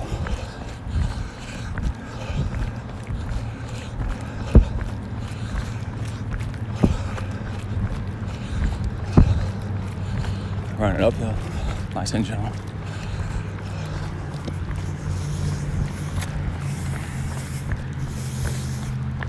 Ooh, now we're in the real woods. Concrete path, but real woods.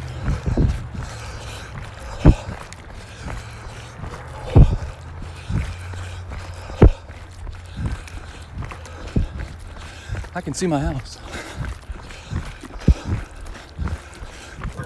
Oh, doggy dog. All right. I was running uphill. I didn't want to talk about uphill. Now we're running on flat ground. Catch my breath a little bit. Oh, heart rate, 128.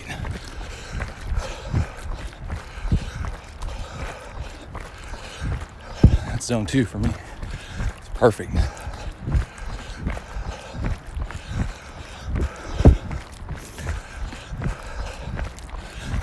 Now, there's a situation where people, when it's going to be really, really hot, they have a slightly different strategy that does work. Is go faster, go harder while it's still cooler. Because when it gets hot, you're going to be screwed.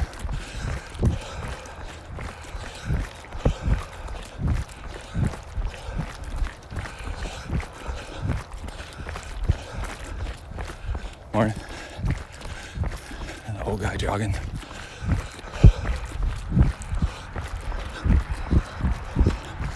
So, if it's going to be a super hot, sunny day, especially in an Ironman,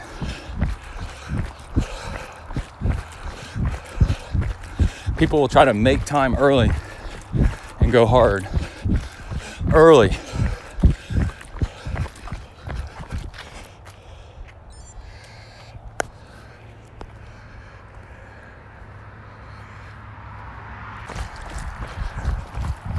They know they're gonna get really, really hot later. And so they know they're gonna be probably walking because it's just too hot. And you can't digest fuel. It's dangerous to be running. So they'll make time early and run a little bit harder early. Kind of like if you were going uphill, about that kind of pace. So Sami Inkinen is this super duper badass athlete that was winning his age group at Kona.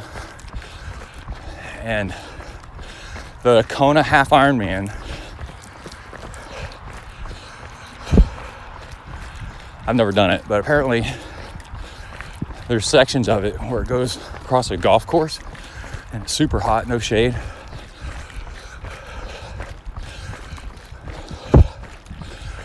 So in those sections, he would walk and cool down. And then when it was cooler, he'd run. I guess as it's out of the terrible sun. And I've done that plenty and it works. It's super great. Love it.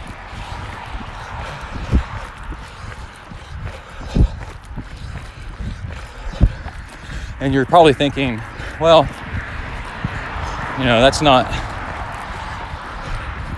the smartest thing, you know, because you want your fast time, you should run the whole thing. But you forget. Everything's relative. You're trying to beat your competition.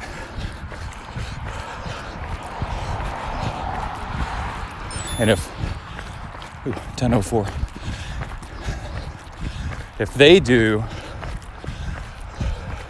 if you do things smarter than they do, you'll be ahead of them. And it doesn't matter if it includes walking. If walking was smarter in certain sections for certain reasons,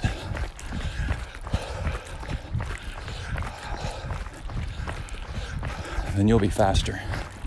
I was watching a trail running video yesterday and the guy got third. Starting off right from the beginning, it was a super hilly trail race, 50 miler in the woods, really hilly, southern Indiana. Ryan Clayton, what's up, buddy? We got a runner coming.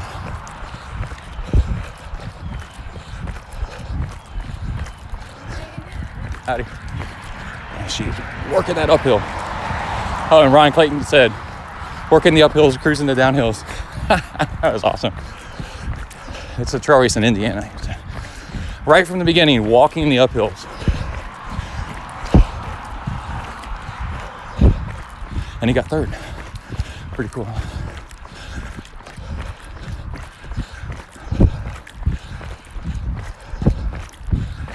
All right. That's enough of this run.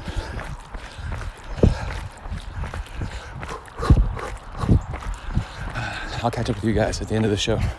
I'm gonna listen to some music. Out, bang.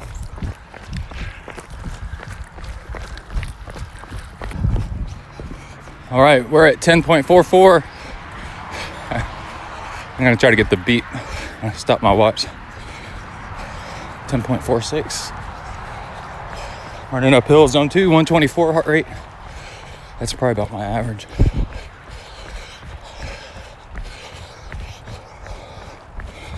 We're gonna stop right at 10.5 and then walk a quarter mile home. And that was it. Let's press the button.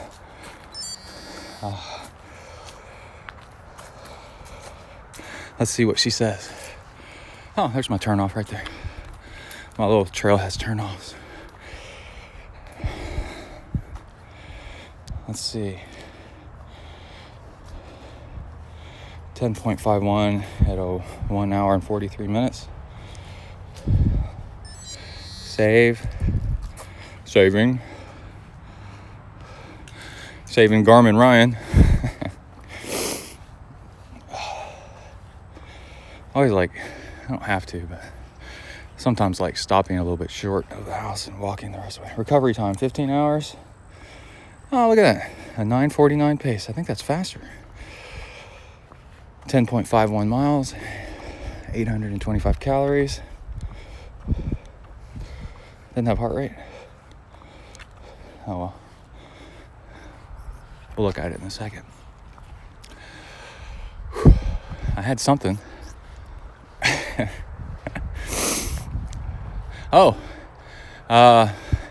Ended up feeling really great running, and burped once a little bit after fueling, and I was like, cool.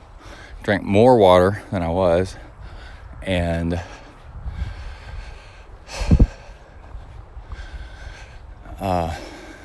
took less fuel or no fuel the next sip on 5 minutes. And let's do details. Where's my average heart rate? 125. Max heart rate 135. And green Chevrolet, extended cab, toolbox in the back, no tailgate. It worked. Added just a little bit, and added a little bit of flat ground. Had a little bit faster, a little bit better of a run than before. Oh, now I have to deal with what a lot of us experience, the ritual of walking into the house with in-laws here that are going to make fun of me.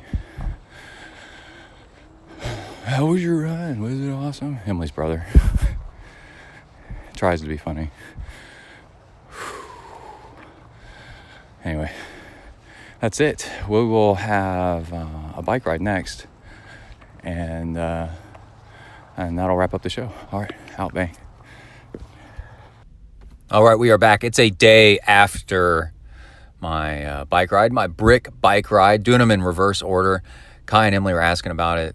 Mostly Kai was asking about it last night at dinner. He said, why aren't you doing the run second? And I said, well, one, it's cooler in the morning. I can go run, and I want and kind of need to run outside.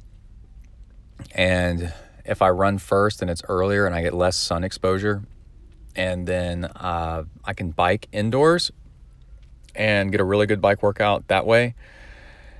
And then that's a little bit later in the day. And I can do that indoors and stay out of the sun. And really what I'm looking for at this point is just a long window of aerobic training. So I was looking for 3 hours plus, continuous, and regardless of what it is. So it doesn't matter that it's running first, bike second. It's just 3 hours of aerobic, because then you're tapping into your metabolism, burning fat, all that good stuff. So then it doesn't really matter which one was first. If you're training specifically to run off the bike and do really well on the run part, you can do that closer to race day. And that's very, very much triathlon racing specific, not so much just overall fitness improvement specific. But anyway, my goal on the bike was to go about 10 minutes longer, which I did. And I learned something really, really cool. A great way to kill time on the bike trainer is watch point of view. That means filmed from like the helmet cam or the chest cam of the cyclist. Mountain bike racing. Holy crap, it is really great. I watched it. It's because it's really random and it's fast paced and it's technical. So it really keeps your attention more so than road riding. Road riding could be kind of boring to watch a video like that, but mountain biking, because there's the potential to crash at any moment, and also the nature that usually they don't film it unless it's kind of pretty. So you're going through woods and there's scenic mountain views and all kinds of nice stuff. So I watched 2 videos for an hour and 40 minutes of mountain bike racing point of view, and it was really cool. I posted a picture of the setup on Twitter and Instagram. Let me roll down a window here. Where it's nice enough weather where I can be in the ZenTri mobile studios and record in the middle of the day in the sun here in Texas. But still with the windows up, it does get a little bit hot. So we may get some parking lot noise here, but it still makes for fun recording. And the next thing is When the mountain biker starts to go uphill, you pop it into a little bit harder of a gear. And when they go downhill, you go in a little bit lighter of a gear. So it's really good training when they're climbing something big. You can put in a really hard gear and stand and pedal, and it's kind of like you're with them. It's really neat. And I put it on the big TV in front of the bike. And let's see, bike ride. Remember the little changes, right? Some Kaizen, little changes here and there. See what happens. My run was exactly the same pace. I went half a mile further on my run, but it was actually like 3 seconds slower over 10 miles or something. But that's because I spent the first part of the run talking, right? And so I'm running with two things in my hands and talking. So I'm not really like focusing on running that fast. And that's okay. That's actually totally fine. The run was essentially the same, even though I went half a mile further. And half a mile at 10 miles is pretty significant. And then my bike was vastly improved, like scary improved, because on Saturday I did 3 hours, and Sunday I turn around and do an extra 10 minutes on the bike. This is all legs. You think you would do worse because your legs are trashed, but actually, because of smarter fueling and smarter salt, which I'll get to in a second, better hydration. On Saturday, I averaged 232 watts on the bike for an hour and a half. And on Sunday, I averaged 248 watts on the bike for an hour and 40 minutes. Same effort level, just cruising along, just searching for what felt nice. That's a big jump. And it all goes to just little changes here and there, make big changes over time. There was one point where we were talking about the burp thing, where I noticed an hour into the bike ride, an hour and 20 minutes, I started to burp, and I was like, oh, no more fuel, just drink water. And it worked. I started feeling great again in a little bit under 10 minutes. I started feeling fantastic. And then, let's see, I got a sensation on the bike that I'm starting to notice because my power has been increasing and improving, and I'm getting stronger. A sensation that get a little bit of burn in the legs, but then it doesn't bother you, and in fact it feels good, right? Not only is it not worrisome, it's like you're encouraged. You're like, whoa, yeah, I like this, I can do it. And you feel like you could do it forever. And that reminded me of when I was on high school swim team my senior year, and we were killing it with workouts, and my arms started to get that feeling of just being on fire, like in a good way. That the more I did, the more powerful I became. And I think there's a threshold there. I think there's a tipping point where you train enough and of the right way, and you get strong enough that just everything you throw at it makes it even stronger. That's actually a concept called anti-fragile. And it's, instead of it breaking something, you distressing something makes it actually even stronger. So I was really excited about that. I was like, whoa, that's a cool feeling. And let's see, interesting difference is, instead of matcha powder in my fuel on the bike, I put in Folgers powdered coffee. So like Starbucks has these little coffee packets, little singles packets. Well, this time I did, I'm raising a window. This time I did Folgers to see if it was the matcha that made my stomach hurt. And I was fine with that. And actually liked it. Maybe that could be a reason my legs felt so good.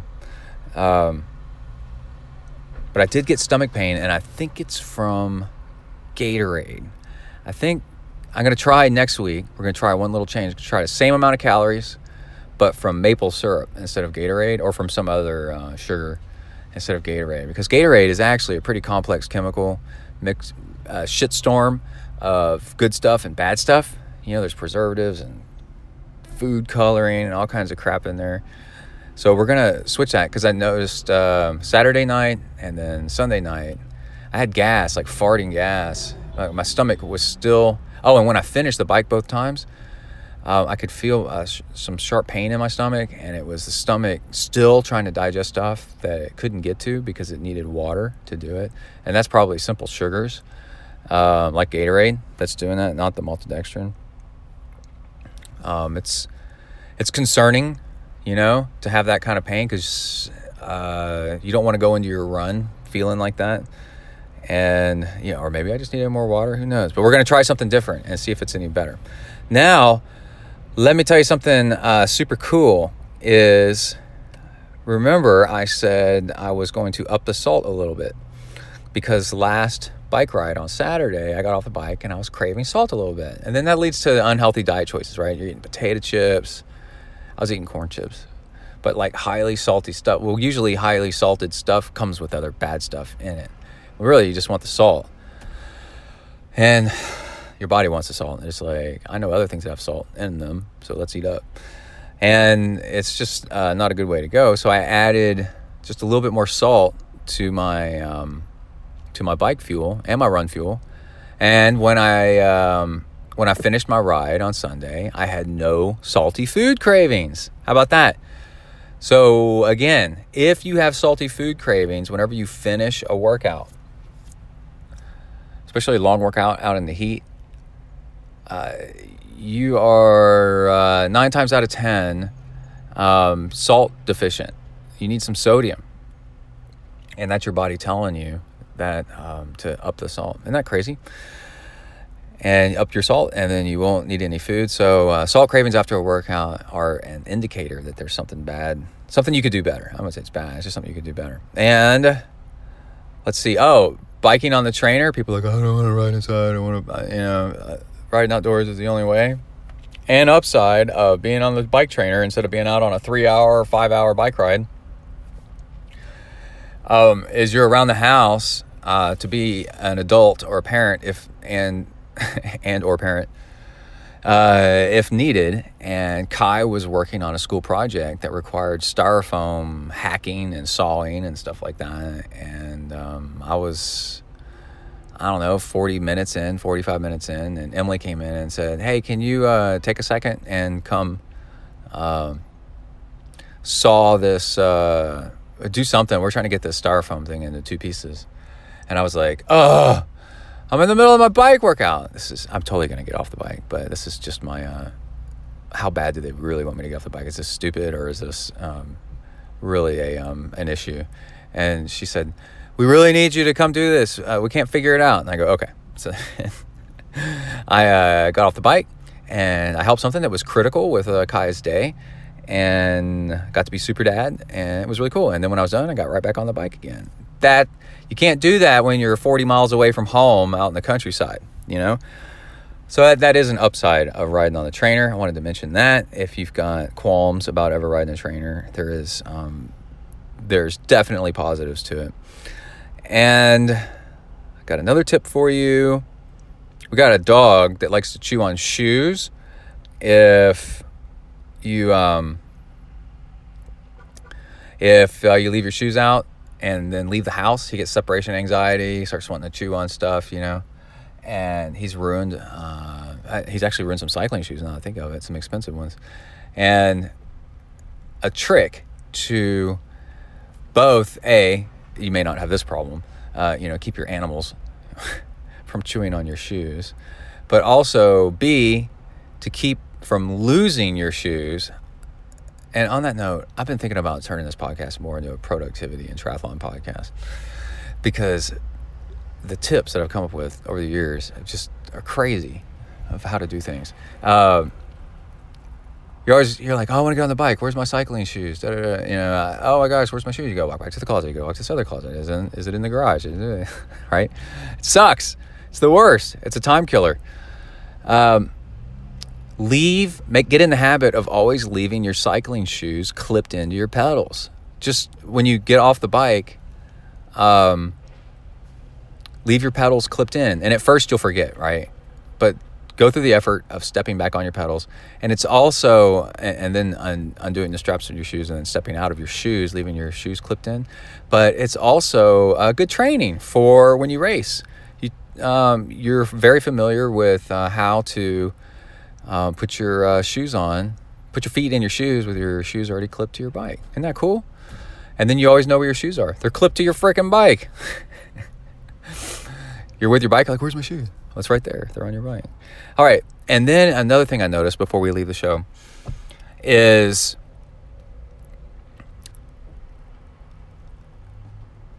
there's this feeling you get. This weekend I did something really awesome for me, I improved my running.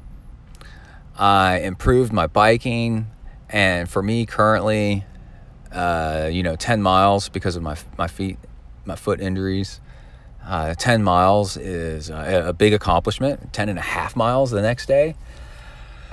And then biking right after that. I felt like, I've done ultra marathons, and I've done a double marathon on pavement, in one day. So I understand 10 miles isn't all that great. Everything's relative. So 10 miles for me that this weekend was 10 and a half miles was, I felt like I'd done something, an accomplishment, and then the bike right after that. And I was like, man, I feel good. And I've noted, I feel this way if I've been surfing, and I've surfed really hard for a few hours. But it's that feeling of you did something really difficult that felt like an accomplishment to you. Where you stretched yourself a little bit, surprised yourself, got something done. It gives you that feeling of being 2 inches off the pavement when you walk. Like, there's a saying in Zen that, maybe I said it earlier this episode, enlightenment is just like before enlightenment. I'm in the parking lot, walk across the parking lot, I go get groceries. I go to eat at Freebirds, just like always. I have to go to work. I have to work on this one report. I have to make this project. I have to help my son with his schoolwork. The blah, blah, blah. All the stuff that you do. You got to sit in traffic. It's just like before, but it's 2 inches off the ground is what you feel like. You just feel slightly elevated. You just feel good. Like things aren't, you got a better view of the world. Like you're just happier. You're just a tad bit higher up. Like when you walk on, we all hardly ever do this. Not a really good example. We walk on stilts, you're like, wow, I can see like so much better. You wear like tall shoes. You're like, whoa, I can see so much better. That's what it feels like. That's what enlightenment feels like. Well, it feels the same way whenever you do something that makes you feel really good about yourself. Like you succeeded at a challenge. I think chemistry-wise, it's probably some sort of endorphins or dopamine or something that is just like, you're kind of high. And maybe that's why they call it high. You're kind of high. Maybe that is why they call it high. Now that I think about it, you feel elevated. And things don't really seem to bother you. So starting Saturday afternoon when I did my one, I was like, whoa, that was pretty cool. And then, on my way to being healed, I could see a future where I'm improving. And then Sunday, when I turned around and did it again and did it better and did it longer, I was like, well, howdy do. I feel pretty good. And things just don't seem to bother you as much. You just feel good about yourself. So anyway, when you're doing something next weekend, challenge yourself a little bit. Do a little bit more than you think you can. And try to do a little bit better and see if you feel the same way. It's really cool. All right, that is it for this podcast. I think next weekend we're going camping. So I'm going to try to fit in some running while we're out there in the woods and try not to get killed out there by wild, furry woodland creatures that want our Pop-Tarts. And I think that's it. So everybody stay safe out there. Work the uphills, cruise the downhills, and keep the rubber side down. Out.